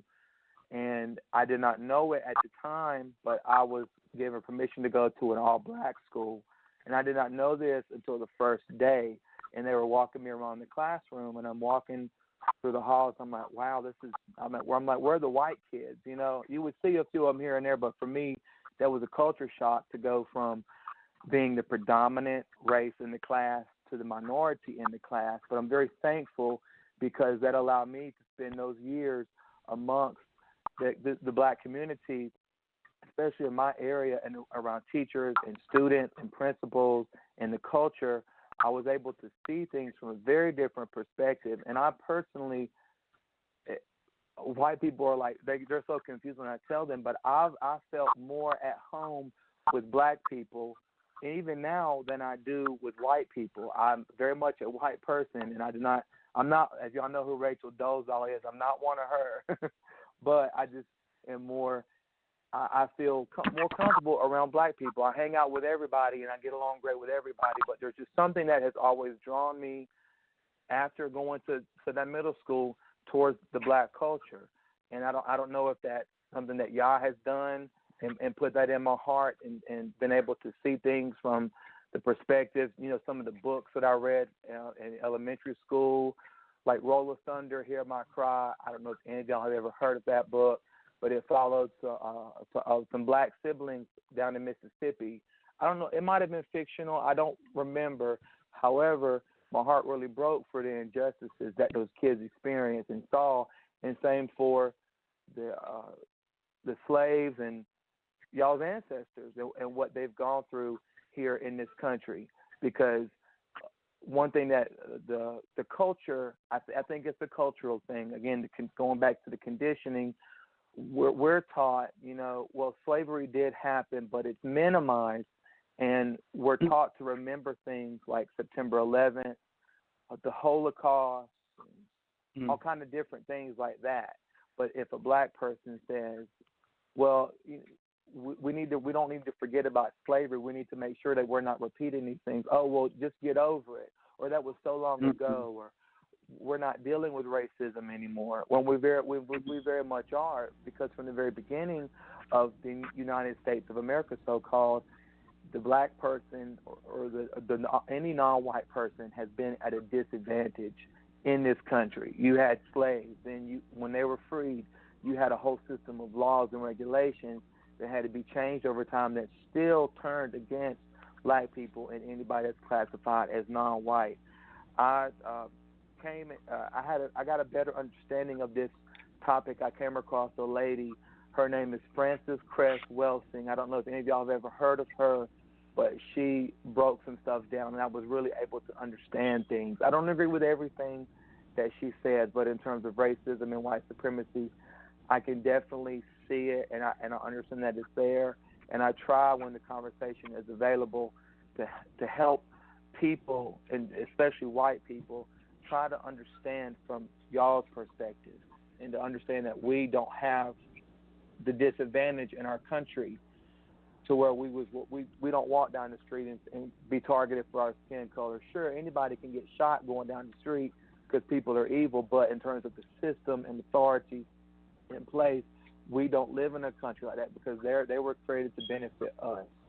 And if anybody has any questions, I'm willing to answer in dialogue, but I just wanted to share my story and my viewpoint with you. So shalom to everybody. I like this guy. Yeah. All right. I see Weeda. Yeah, I see Weeda called us drop. But, yeah, when you call back, my brother, we're going to bring you back in. Anybody want to say anything before we move on? Yeah. Most definitely. Go ahead, brother. Go ahead. Go ahead. No, y'all go ahead. Go ahead. Oh, most definitely. This is a prime example, and it's a learning lesson also, all at the same time, of what's possible when we come to the table and we allow truth to run its course. This is a painful lesson. This is a painful realization, but it's a necessary one, okay? It's after you have surgery, there's going to be some pain, but it's the pain of recovery. You know, so it's a necessary pain. So I want to say to my brother that has came on that we thank you for having enough courage and enough boldness to come on and speak your truth into power and existence.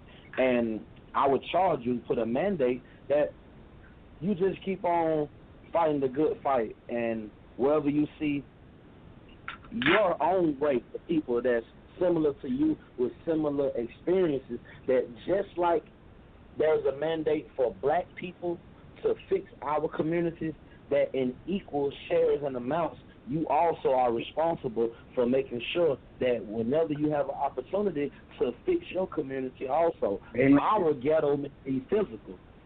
You know what I'm saying? Our issues may be visible with the naked eye, but the things that plague the white community, they may not be visible. Their ghettos may reside in the way they think. Their dilapidated may be in their thought process and holding on to, old traditional thought patterns. So I know it's not an easy thing or easy task, but I do commend you for coming forth, and I pray that God just continue to shed light on the situation even more. Yeah, I want to read this comment before we continue.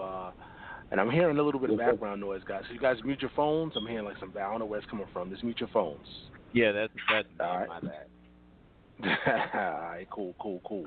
Yeah, let me read this comment before we go on. It says, I think many white people think that they are doing you a favor by associating with you and will only do it for the benefits it brings them. It allows them to believe they are not racist, not part of your problem, and feeds their sense of superiority.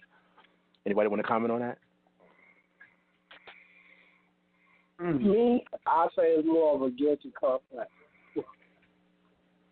Because you know what I'm just saying is this, right? In most cases, some white people do. It's very slim that you have white people have a conscience and say, well, we was wrong about what happened to you. You see what I'm saying? But the thing is just the thing. It's just the thought. Wow. Me, I have an issue with people just say, well, I got a black friend. You see what I'm saying? And trying to be friends with me because the situation was been going on throughout generation. You know what I'm saying? Do you really show sorrow for the things that happen to our people because you feel genuinely sorrow about what's going on, or it's just a guilty complex? You see what I'm saying? Because if you say that, like what we see now, if you say some people, okay, that wasn't nothing about me, I didn't do that, my ancestors did that. You see what I'm saying? But like my man said, when you see AOC now, they say you still reaping the benefits from your ancestors. You see what I'm saying? How can you live with yourself knowing that your ancestors killed my ancestors? You see what I'm saying? So the thing is, Father, befriending a person, I mean, it's a lot to me that you have to go through a trial and error to show you being friends toward a black person, because you genuinely feel that all people should come together and be as one, or to the point is that you just feeling guilty of what happened. You see what I'm saying? That would be my about it. Hey, Sal, read the comment one more time. I want to make sure I heard it right. I read it again. It says, I think many white people think they are doing you a favor by associating with you and will only do it for the benefits it brings them. It allows them to believe that they are not racist, not part of your problem, and feeds their sense of superiority. Okay. So, oh. Go ahead. I would say do. But I mean, whenever you're doing something for the benefit of a person, just to benefit you, that's not being genuine. That's not feeding into the ego as far as trying to do something for the people that you feel empathy for. You still doing it for your own superiority. See, and this is why I think being the person that I am now, coming out of Christianity, understanding the laws of the Most High, this is why it was so important for us as a people to keep the law, because of stuff like that, because there is no benefit when it comes time for, let's say, Jubilee, the Jubilee year, after 49 years.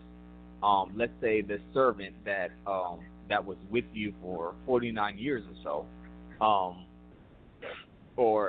it was a generation of you having not only this individual who served you, but also his children after him. You had that individual for 49 years.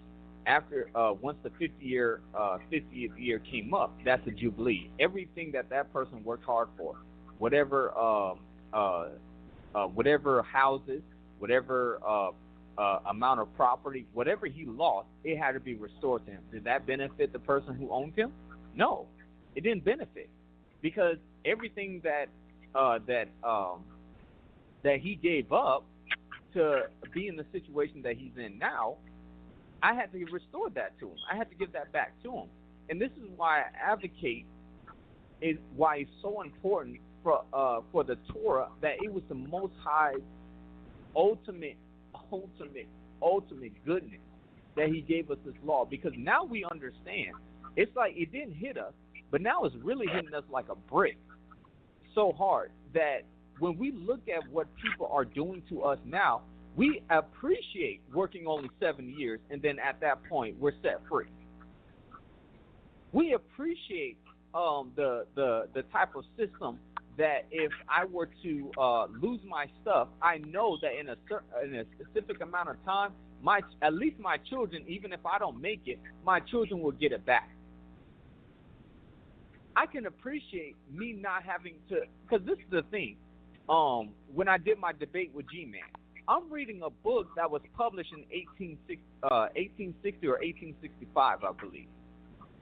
This book lets us know that they understood the working system that was implemented in the scriptures. They understood it and was adding and taking away from it. And what I mean by that, they was adding to say that if a black person works and he's a slave, whether it's by war or taking him captive, we can hold him for 100 years in servitude. So, and anybody who comes from his loins is therefore a slave, point blank, period. And they can never not become a slave. So this is the type of stuff that we've dealt with for generations. Yeah, I'm sorry, Mac. I got to jump in real quick. I'm hearing feedback, guys. Is that you again, Mac? I don't know. I'm hearing some feedback. Mute your phone for a second. Mac. Are you guys hearing that too, or is it just me? Yeah, I hear you. I hear it. Yeah, I hear it too. I heard it too. All right, yeah, Mac. You just muted your phone, brother. Yeah, that's you. Yeah, that's you, my brother. That's you. But hold on. We got another caller. I think this is my brother Mercy right here. Mercy, what's going on, man? Hey, Showtime. I think what we having is a great discussion right now, and it's an outstanding discussion, man. Yes, it goes on, but man, we need more black love, man. We need more black love. And I think that's what's missing. You know, we got a systematic, the way we treat each other, man, is totally not cool, man. And, you know, I work in the workforce, and I work with a lot of black people, and I see black people backbiting each other like crabs in a bucket, man. That is so true. You know, black people really don't look out for other black people. You know what I'm saying? You know, they still got this mentality of, of white privilege and white superiority. Because I've seen black people bend to the white man. I've seen it. And, you know, that house Negro mentality, you know, that's still going on even to this day. You know, I mean, you know, you got a black cop and a white cop. A lot of times the black cop is worse than the white cop. You know what I'm saying? Because he's trying to keep his job. You know what I'm saying? And sometimes he feel like he got more leeway to do things than the white cop. You know, that happens sometimes. But all I'm trying to say, brothers, is, yeah, it's a real big problem. But at the same time, what has happened to us, and a lot of people don't know, it was an illegal slavery. Illegal slavery. If you look up the word slavery, a lot of people don't know. If you look at the word slavery, slavery is a legal term. I'm going to say it again. Look up slavery. It's something done legally. You know, like when you buy a car, you know, when you buy a car, you get a title. That's your property. You know, that, you know, you have a receipt. You know what I'm saying? You know, that car is your property. Now, if that car had children, their children is not your property, okay? All right? So, again, what they did was totally out of bounds. And we got to bring them to task to that. That's why the Independence Day came to be. They wanted to break away from Great Britain, and I'm almost done. The reason why they want to break away from Great Britain, because Great Britain had abolished slavery before America had abolished slavery. And the reason why they want to break away from Great Britain is so they continue and perpetuate the slavery. And this is the part they don't tell you. So all I'm trying to say is the slavery that was done in this country was illegal. It was not legal. And we got to bring the task on war crimes, international war crimes, and, you know, what they did to our ancestors. It's not just money. They did murder. They did rape. It was all kind of stuff, man. If you study slavery, it was all kind of stuff that was done to our people. We got to come out of that. A lot of us going to need mental health counseling. You know, I'm just telling you what it is. A lot of us got to be reprogrammed, man, because, you know, we can act like religion's going to answer everything, but some of us, we really need to come out of that psychological slavery. But, yeah, that's all I had to say. Hold on, mercy. Answer the title. The title is "Are Caucasians Systematically Evil Towards Blacks?" What do you feel about that, man? You work in the education system. Oh, yeah, definitely. You see a lot of things. Okay. Definitely. Well, definitely, because yeah, because look, if they've been doing slavery for hundreds of years, they gonna need mental health counseling because they gonna have to learn how to treat us. I'm just being real. They used to us picking cops for them, man. So it's like this whole thing, that Martin Luther King and Malcolm X stuff, they really, and that Barack Obama, that shocked them, man. I'm telling you, they not cool with that, man. And that's what Trump is mad about. They not happy about Barack Obama being president. They not happy about that, man. And so they'll never tell you that, but that's really what it is. The black man in the White House? Oh, no. And so all I'm trying to say, man, is a lot of them are angry right now. That's why you saw what happened in Charlottesville, because they angry about some of us making it, so to speak. They real angry about that. So they're going to need mental health counseling because they're going to have to get over that slavery mentality, man, and it's going on. They look out for each other. We don't look out for, what I'm saying is they look out for each other more than we look out for each other, Sal. That's all I had to say. Guys, I would like to respond to what he said. Go ahead. You can respond. I agree with him 100%. Everything he just said, and even the scriptures tell us that together, you know what I mean. If we're not together, if we're not united, then you know what I'm saying we're going to fall. But you can look at the sign of the times and see what's happening. And now it says that blindness in part will remain on Israel until, you know, the fullness of the Gentiles come in. So, Rita, you're going to have to let the fullness of the Gentiles come in. Now, you know what I mean?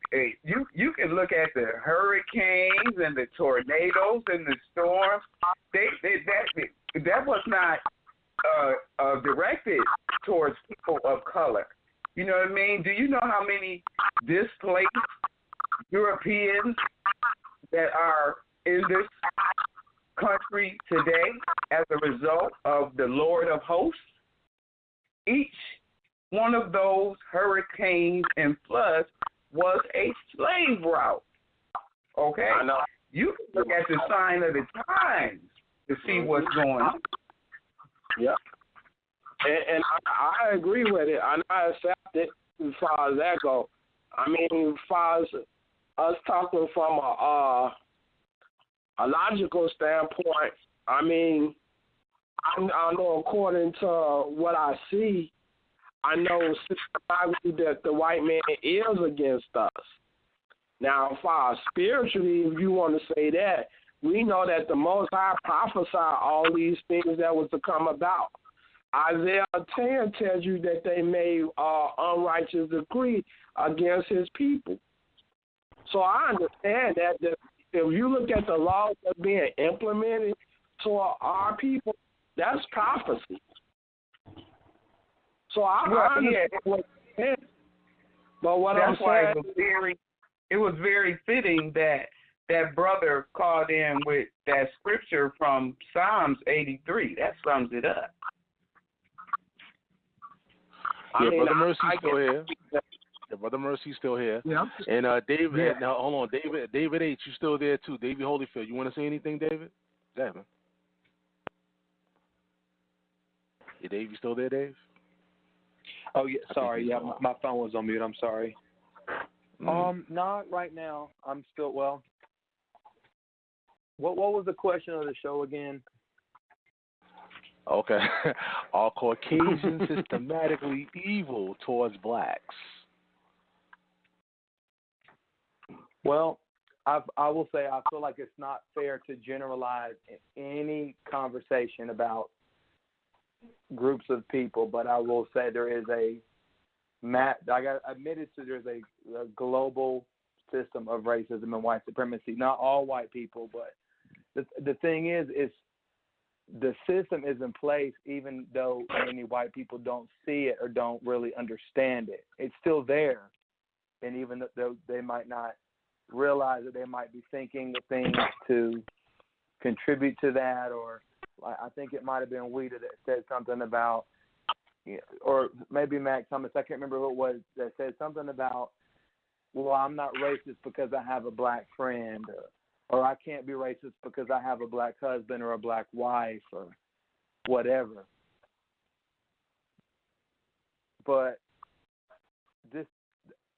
I think what it really goes down to is that we're looking at the world system in place, and we're seeing how the world really operates and runs this thing. Because for so long, from what I understand, the world was not categorized and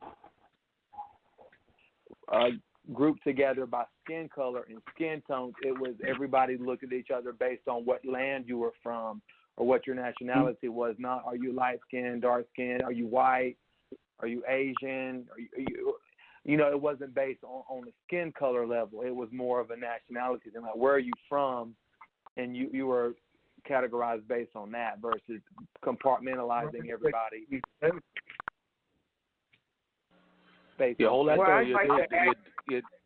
Hold that thought. I want to read this quick comment real quick on social media. And once again, I want to thank the people on social media that's making their comments, inboxing me. Let me read this out to you, David H. I want to hear what you're going to say about this one. How would you respond to this? It says, I do not believe white people can truly comprehend racism. They cannot grasp the inception of fear. They may be able to speak it, but feeling it is different. What do you say to that? I would say that I spoke on this earlier, that we cannot relate to the black community in our country, and we don't know what that fear is like from an experiential point of view. Because again, I've never lived somewhere where I was targeted just for my skin color alone. So I can't say I can relate to that feeling of that fear. I can see why someone would have that fear. I can believe that fear is there, but I can't say that I understand it from an experiential point of view. Because I don't know what that's like to be targeted and to walk around in fear towards the government and towards authority and systems that are targeting me solely based on skin color. So no, I can't understand it from an experiential point of view, but I can recognize that fear is there, and I can see it, and I just know that it's there. I just personally cannot relate to that fear because I've never experienced it. Right. Hey, BA, you still there? You want to respond? Okay. Yeah, I'm still here. I'm just sitting back and listening to everybody else's opinion. When it comes to Barack Obama, this is the thing that we have to understand. And I look at this from a different angle. Barack Obama was somebody's pet science project. Let me explain and clarify my point. To think that, and we know in American history that he's the very first black president, or whatever you want to call it. We know that just because there was a person of color in office, we know that nothing really happened, nothing really changed, because this is a system. One man can't go into a system that is already programmed to do something already. He can't do anything. Can he make some adjustments and make it difficult on those who are benefiting from the system? Can, but even that'll be a problem. And a lot of our people, and I know because I witnessed it out here in California, a lot of people drank the Kool-Aid and thought that this man was going to get in office and just do whatever it is he wanted to do. And as you can see, he was not able to do anything, but a lot of people bought it because he looked like them. He appeared to look like them, and he's just going to do the best he can. Then all of a sudden, when things didn't go well, you can't blame Obama for that because they're not supporting him. No, it's system. It is a systematic rule of oppression that has pretty much made itself very clear. This is our way or the highway. Barack Obama was put in office. He was allowed to put in office to carry out the imperialist capitalist doctrine. Keep making money for the few. As you notice, while he was in office, those with wealth got more than everybody else. When he first got into office, we had an issue in 2008. What happened? The stock market crash. We had that big economic collapse. Who were allowed to get away with it? The people who caused it. He had a big part to play in it. See, no one wants to bring up these things when it comes to Barack Obama. No one wants to bring these things up. And so the thing is that a lot of our people, we go for the sensationalism. Oh, one of us, well, at least we had a black president. That black president didn't do anything for you. He kept the elite, the rich white men who run the country. They had more. He pretty much helped them get more wealth. And then what he do for the poor? I mean, there was a few changes, a few slight adjustments, but guess what happened? Now we have Donald Duck Trump. We got him now. And guess what's going to happen? Business as usual. Back to the basics. And for those who are not familiar, we live in a country that is based on the concept of fascism. Fascism is when you have the merging of corporate and state as one, and they make the decisions. Barack Obama was part of it. Trump is now fascism manifested in the flesh. With Obama, it was just fascism with democratic packaging. They gave it to you with a sucker. Guess what with Donald Trump? Now it's all up in your face and it's raw. You can't taste it. You don't like the taste because it's not for you. The system only benefits those who have wealth. It's that simple. So is this? So this is. Oh, I'm sorry. Go ahead, sister. Go ahead. No, I was agreeing. You spot on, really. Yeah. And so we have to look at this. This is what we learned at the Knesset of Yeshua. I'm a student there. It's not necessarily about race. It's about class. The very rich or the very opulent versus the poor. So, as our people, the descendant of Negro slave, have we experienced the worst? Yes, we have. But guess what now? We're just not even though there are laws set against us, but we're not the only people in America catching hell anymore. You have poor whites catching hell. You have poor Latinos catching it, even though they may be a little bit more organized as a people to where they support each other, but they are also in the same boat that we're in. It's all about who has more wealth. We have a small amount of people who control most of the wealth, and the majority of the working class is dying. Ever since Barack Obama has been in office, no one wants to talk about how much the working class has suffered. And now with this man in office now, we're suffering even more. Corporations can vote and their vote counts, and they are the ones who control the political economics in this country. So overall, we have to remember Barack Obama was all he did was he just pretty much it was a wound that was open, that was bleeding, and guess what? All he did was put a Band-Aid over it. He didn't fix it. All he did was continue business. And said he opened the door for Trump, so Trump can continue to open up the wound, cut it up some more, and do more damage to the poor masses, which consists of our people and various other people. And I fall back. Okay. I want to say this, right? I can agree in some things about far as what you said as far as with the government, how it's designed.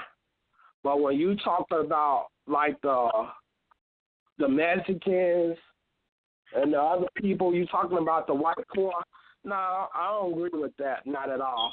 Why? Because the fact is, how in the world can you sit up here and create laws against black people and have black people, the majority, be ones that's being killed? And it's not about wealth. It is about race. Because I'm going to tell you something what you didn't know about, right? Whenever it came down to a rich black man call himself trying to buy a nation, a network, you ain't finna do it. You see what happened to Bill Cosby when he tried to buy NBC? I don't care how rich you is, you see that man doing time right now. So, it's very much about skin color. When it came down to Michael Jordan buying New Jersey, who was he trying to buy? And they told him he wasn't going to get it. When it comes down to a black person in wealth, you better stay in your place. Like you said, the elites is the ones that run this. And when you go against what they got established, of course you're going to pay for it. I don't care if a black person got money or not, you still is put in your place. You ain't nothing but a coon. So a black person with money still has to know his place. Just when you start talking about, look what happened to Lauryn Hill, Ron Isley now. They end up going to jail for tax evasion. Wesley Snipes. Yeah, this is about color. This is about you standing in your place. Just because a white man give you money and make you rich and famous, you better know who gave you that money. You better know who made you famous. Ain't no black person finna get up here. If that's what they was talking about when it came down to the black people that had money. They was telling them not to put money in communities, in the black community. Oprah Winfrey spent her money in Africa and built a school in Africa. But she's in America. So how can you say that this is about money and not about skin color? Yeah, Oprah better know her place too. Hey, can I say something? You Elder, I didn't say it was about skin color. I said it's not just about skin color. It's also about wealth, and it's classism. It's not just racism. This is also a class. We're dealing with a class, systematic war of classism as well. I didn't say it was not about race. I said yes, part of it is race, and a lot of it also is dealing with the conditions economically of the people economically as well. It's a little bit of everything. That's what I'm saying. Can I elaborate this? Now, these black people that have money, look at it like this. Just like what you said about Tulsa, Oklahoma, when you had black people was doing for black people in the community, we had the Oklahoma bombing. Now, let me say this. Why did Nipsey Hussle get killed? Why was it so important for him to put a business in L.A. and try to build business and jobs for black people that this man got killed? he was doing that and out there in South Central where he was at. He was building up his community and putting jobs out there where he was at.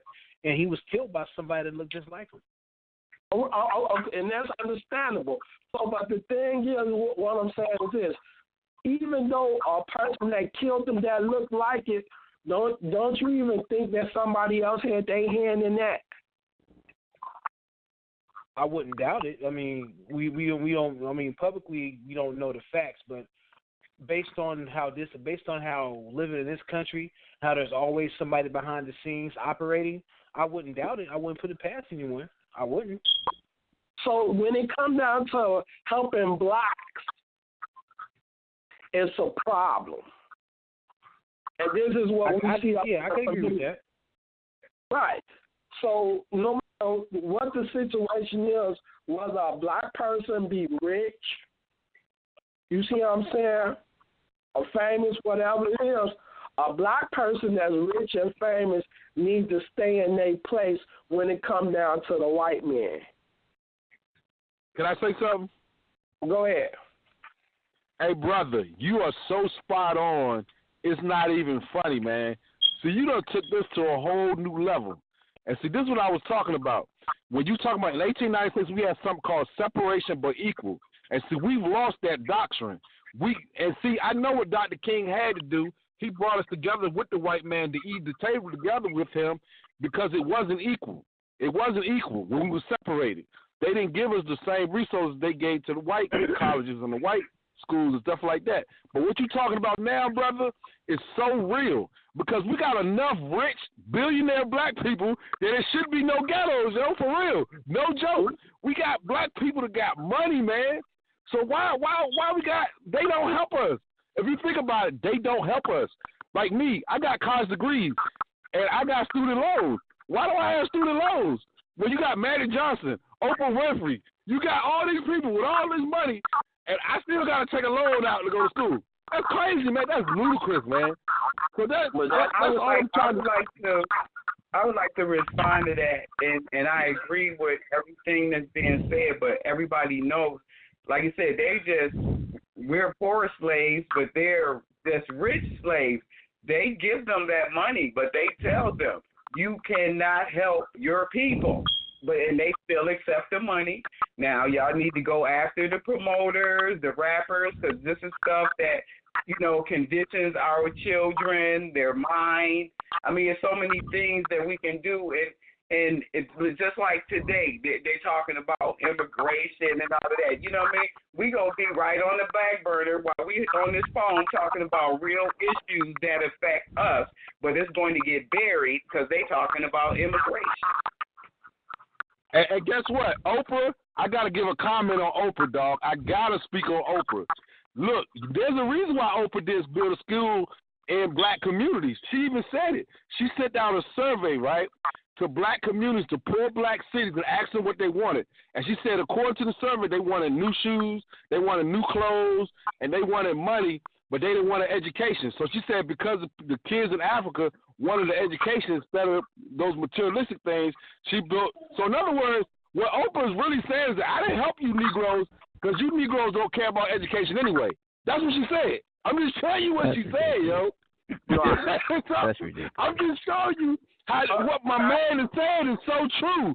Well, and even Cosby, man, on the news, he said years ago, he said, all you black men need to stop raping your women, need to stop beating your women. He said this all on NBC News, man. You can Google this joint.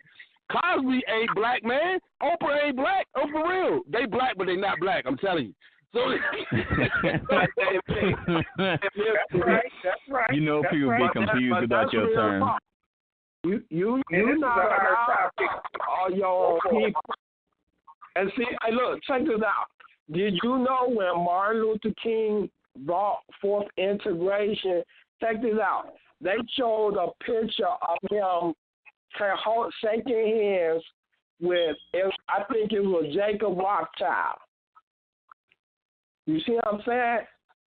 Now, when you talk about the Rothschilds, you talking about billionaires. They say these cats got more money than they can feed this whole entire world. Now, Think about what they control. Because yesterday I was watching a video on YouTube, and they was talking about this dude, Alan Rothschild. He controlled YouTube. He controlled all social media, everything it is in this world. And the people, he said, he controls celebrities. He controls sports, everybody. Mm-hmm. Now, you got people out here trying to talk about, we think that is wrong, violence is wrong. You had Carmen them came up there, and they said, hey, it ain't cool that our people's being killed up in the street. You could talk about it, but they can't do nothing about it. You see what I'm saying? It's all right to say that it's wrong for our people to get killed in the street. But I guarantee you, anytime one of them cats, whether it be a sports a celebrity or an actor or a rapper, let them call themselves trying to help us in the condition that we in and watch what happened to them. And Michael Jordan, I'm gonna put Michael Jordan on the spot. When I was a kid, people wore Michael Jordan sneakers. All the black kids in the neighborhood wore Michael Jordan sneakers. Now I'm an old man, and my kids in my class that I teach are wearing Michael Jordan sneakers. What has Michael Jordan done for black people? That's what I need to know. We wear the sneakers. They cost $100, $200, $300. So what has Michael Jordan done for black people, man? I mean, for real, we done made that man a billionaire. I mean, let's just call it what it is. We wearing the sneakers. What he did for black people.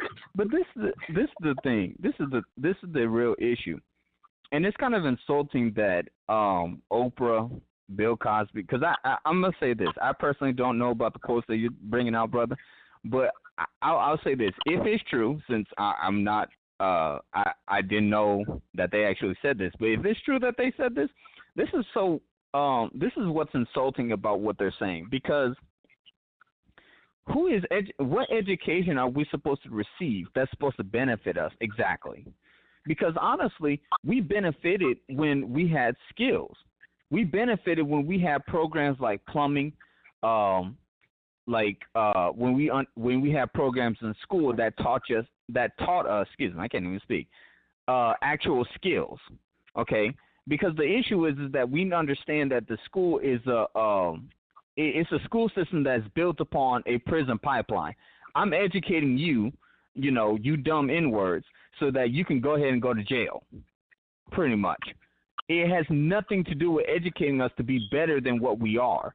It has never been that way. Every time we go to school, we learn about their history, but we don't learn about our history and what we did and what we went through to build this country. We don't learn about Nat Turner. Heck, I'm just now finding it out at like 20-something years old. I never understood. I didn't even know who Nat Turner was until now. So people like people that they put out in the forefront, we don't even learn about anything. I've never learned about Marcus Garvey and what he did for the black community. I didn't learn too much about the Black Panthers. I didn't really learn much of anything. So it's like, what am I need to be educated on? There's a reason why I don't like education, because I wind up in the streets anyway. But I can go to college and I'm in debt. Well, go ahead. Sorry about that. No, you good, bro. Go ahead. Well, everything is designed to keep black people at a standstill. That means to keep you in your place. And if you call yourself anytime trying to rise up against a government system, you're going to fail each time. Now, from a spiritual sense, what you said, Zephaniah 2:1-2 said, gather yourself, O nation, not desire. We are the most blackest people in this world that's not desired, that's not appreciated, that's not respected. And see, this is the type of thing that our people is not realizing. People think you go to school in order to get a better job or to educate you more. It doesn't educate you according to the knowledge that you need to know. Like now, what we're talking about, Christopher Columbus never discovered America. He conquered other countries. You see what I'm saying? It's a lot of things are being found out about this system, how it's so much against black people. You see what I'm saying? Yes, it's systematically against black people because it's designed to go against black people. From a spiritual sense, they know who we are. They understand who we are. They understand, like when you talk about Psalms, why he said, why do the heathen rage? Because they know it's a time when power is going to be taken away from the white man. Understand that. That's scriptural. But see, when we're talking about in the reality aspects, yeah. People say what my brother said, BA said, okay, white poor people is going through it. But see, the thing is, white people and Mexicans is not experiencing the more severity and punishment was going against black people. They not experiencing, look how many black people that we done had killed within the last 4 to 5 years. Majority of them been black. We had a grandmother who had a grandchild that was sleeping in our house, and the police came in and shot a 7-year-old grandchild while she was asleep. And when they went to court for it, you know what happened? The police was acquitted for it. The man had a warrant and went into the wrong house and shot a 7-year-old grandchild while she was asleep. A 61-year-old elderly woman was killed in the streets of New York. Look at how much killing is going on in our black communities, and then compare them to Mexicans and to poor white people. And I guarantee you, black people will outnumber Mexicans and white people when it comes down to killings. Don't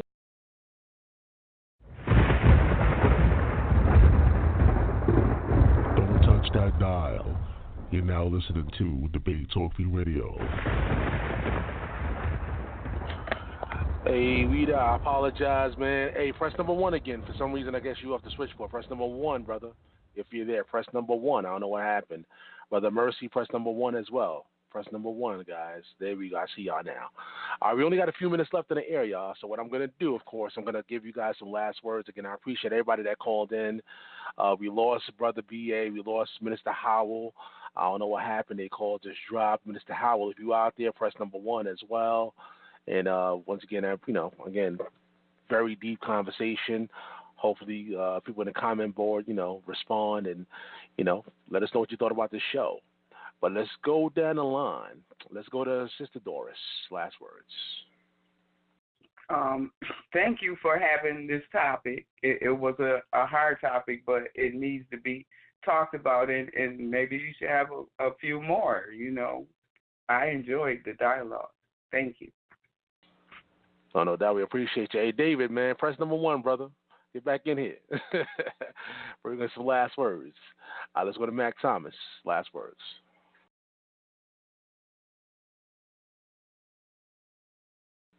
All right, Mac. You there, Mac? Hey, Mac, are you there, Mac? Yeah, I'm here. There? I didn't realize I was muted. My bad. Cool. Yeah, I'm glad we had this talk. I'm glad that I am so glad that the pastor that came in. I'm glad at him, bringing out the truth, because he at least gives me confidence that not everybody in Christianity who like holds to these ideologies are deaf, dumb, and blind to what's happening to us and don't say nothing about it. Because sadly, I've talked to people. So I at least appreciate his honesty. I appreciate, him being passionate, and as well as everybody else who was in here being passionate. Because at the end of the day, it's about truth. If everybody here and we talk about subscribing to the scriptures. I mean, the Most High is about justice. He's about truth. He's about honesty. I don't have no hatred, and I'm pretty sure none of the brothers, including the sister here, have no hatred towards any individual of Caucasian descent. We don't have no hatred towards any nation, but at the same time, we hate the things that people do that are wicked. You know, if we look at the Psalms, you know, David, for instance, David had a hatred of the wicked, including his own people who were wicked. He had a hatred for the wicked. So, and this is the thing, it has to be a perfect, righteous hatred. I think that if the majority of the nations understood that what they've been doing to us as a people is wrong, then, you know, I would see that the Most High would be showing mercy. But I think that the reason why the Most High is not showing mercy to a lot of the nations that have done so wickedly against us is because they don't see the need to repent. You know, it's just like when we read in Revelations. These people have received measles, plagues. You see them having millstones dropped literally on them. You know, all this stuff happening to them. They get scorched with heat. You know, and all this and all the things that they have faced. Even now, America, pretty much the higher ups. Even the higher ups, the elite, the ones who are running the show, they know what's happening. And even if the diseases fell upon them, even if they saw their children die 1,000 times in front of them, they still would not repent. They still would not repent. They would rather lose their lives than to actually recognize the horrors and what they've done to our people for so long than to actually change their ways. And I'm just saying that for that, you know, that specific group. I'm not saying for that for every nation, but this is why, you know, the majority of the nations are suffering. It's because they don't want to take that mirror and actually do a real self-reflection and say, I am this person in the mirror that has done X, Y, and Z. My forefathers have done X, Y, and Z, and I have not at least tried to attempt to fix the problem. That's why I appreciate David Holyfield. I hope I did not butcher your name, but I at least appreciate his honesty. You know, I mean, it's not everybody who's white who's doing everything wrong. It's the people who are doing things wrong, but it's mainly the people who see the wrong and are siding with the people who are doing wrong. That's the worst part about it. So, you know, there can always be a hand of peace, a hand of you know, reconciliation, like the scripture says that we ought to be at peace with all men, and to be set apart, or to be in set apartness, for without such no man can see Yah. So we got to be at peace with all men, if at all possible. So I appreciate the honesty, and I appreciate everybody's passion, and that you know, I believe tonight we was trying to get the truth out, and I believe we were successful. Hallelujah. All right. Once again, we appreciate you, Mac Thomas. Let's go to Weeda. Last words. Thank you, Sal, for letting me come on the panel and talk about this important discussion. And it was good fellowshipping with the brothers and the sister Doris on the panel. And I just want to say, until we come to the understanding of who we are and know what it is that we must do, as far as what the laws goes, for the Most High to keep the law, we're going to continue to live in travesty due to the fact of what's going on with our people. As far as reality-wise, we need to see and open our eyes and understand that we are not right in this world. We need to come to a reality that we need to come together, that black people do need each other, and we need to be in support of one another, and we need to help each other. As far as that goes, keeping the laws go spiritual-wise, we know what the Most High said. Keep my laws and live. I give you blessing and cursing. I give you life and death. Choose life and keep my commandments. I understand that very well. And I appreciate the brothers and sisters for, again, for letting me be on the panel. I'm going to say thank y'all. We appreciate you, Weeda. For those who don't know, next week is going to be the last week, man. Debate Talk for You last week. Season 9 is going to be officially over next week, Friday, the 21st. And we're going to hopefully come back with the summer special, July 22nd, for 2 weeks, a 2-week summer special. Of course, if you guys want to donate to keep that show on the air, you know, everything's in the description box. You want to donate, keep us on the air. And we're going to come back with Season 10. September 23rd. That's Monday, September 23rd, Season 10, Debate Talk for You. As a matter of fact, I have the new logo already set up, and I actually have the new merch for the new logo inside the description box. You can see the link where you can check out all the merchandise. So if you want to check out the new logo and the merchandise, you can check that out. Go to the description box and, support the brand whenever you get a chance. But let's go down the line, y'all. Let's go to Brother Mercy. Last words.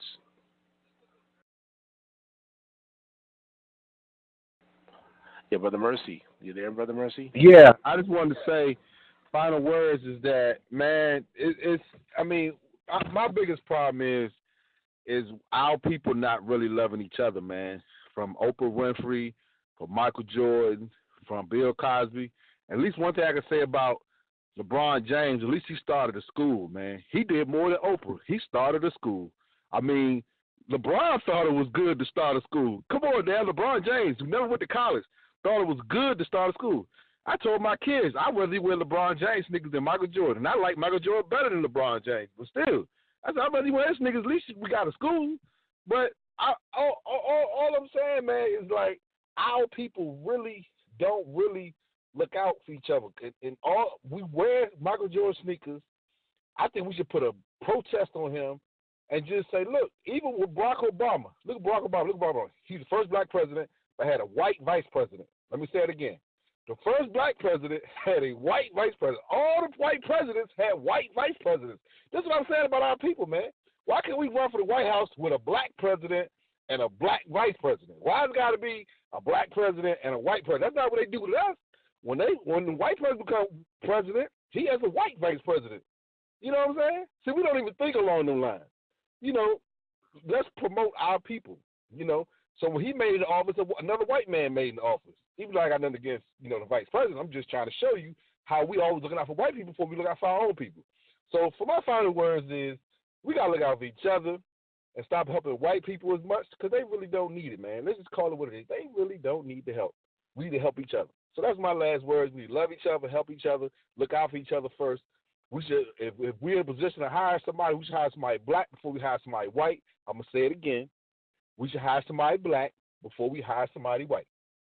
All right, that's it. I mean, of course you want somebody qualified. I'm not saying it's no qualification. I'm talking both of them qualified, equally qualified. We should look out for the black person. That's it. I'm done. All right, we appreciate you. Shout out to the people in the chat room on Blog Talk Radio. What is that, Hadasha? I probably messed up your name. Hadasha, nigga, 9. I ain't going to even try to rest. I appreciate you, all right, in the chat room once again. But let's go to the next person. Let's go to David Holyfield. Last words. Hey, Shalom. Thanks again for taking my call, Sal. Thank you for having the show tonight, and thanks for the platform. I didn't really have too much to say, but what the world that we live in a world that consists of two groups of people, the righteous and the wicked. And the righteous consist of all skin colors, and the wicked consists of all skin colors. And I'm not saying that to negate the issue of racism, white supremacy on the earth, but we have to really try to look at this from a biblical perspective. And there are people of all skin tones working righteousness and having faith in the Most High and following the Messiah. And then you have people of all skin tones and both genders working wickedness and following after the devil. And judging by skin tone and women too, the Most High does not judge based on skin color and outward appearances. He judges righteous judgment. He judges based on what's in the heart, not by the outer appearance. If anybody white is listening and you are trying to learn, I would just encourage you to try to see it from the perspective of people that don't share the same skin color as us or anybody that is considered non-white. But at the end of the day, what matters is obeying the commandments of Yahweh and loving him with all your heart, mind, and soul, and to love your neighbor as yourself. So whether that neighbor is white, whatever their skin color is, whatever their nationality, wherever they're from, you know, we need to be out here treating people with respect and compassion and kindness. And we do need to own up to our forefathers' sins. Whoever we are, whatever nation that we are, Yahweh says that he put the sins of the parents on the children to the third and fourth generation. So whoever we are, if our parents and our lineage has been disobedient to the Most High, then we are going to be taking on that iniquity as well. So we all have some repenting to do. I will say I'm not responsible for what my ancestors did to black people in this country, but I am sorry that my ancestors did that to y'all and to the African Americans, because that is wicked and that is wrong, and we do need to make sure that we're not repeating these same mistakes. I have the utmost respect for the black community. I hate to see what the world, and again, we don't need to be looking to the world to do right, because the world is not going to do right to anybody, but especially with the black community. We will never see the world truly represent and give credence to the black community. We will only see the world tarnish that. But thanks again, Sal. Shalom to everybody on the panel. I appreciate everybody's viewpoint.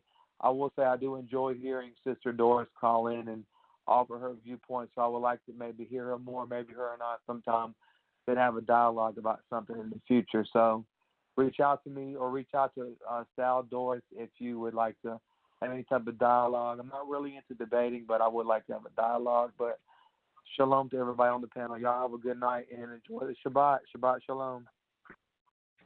Hey, what do you feel about that, Doris? You and David H. conversation. It sounds good to me. I'm open. Anytime you want to have a dialogue. We can make that happen next week. I got a couple open slots, y'all.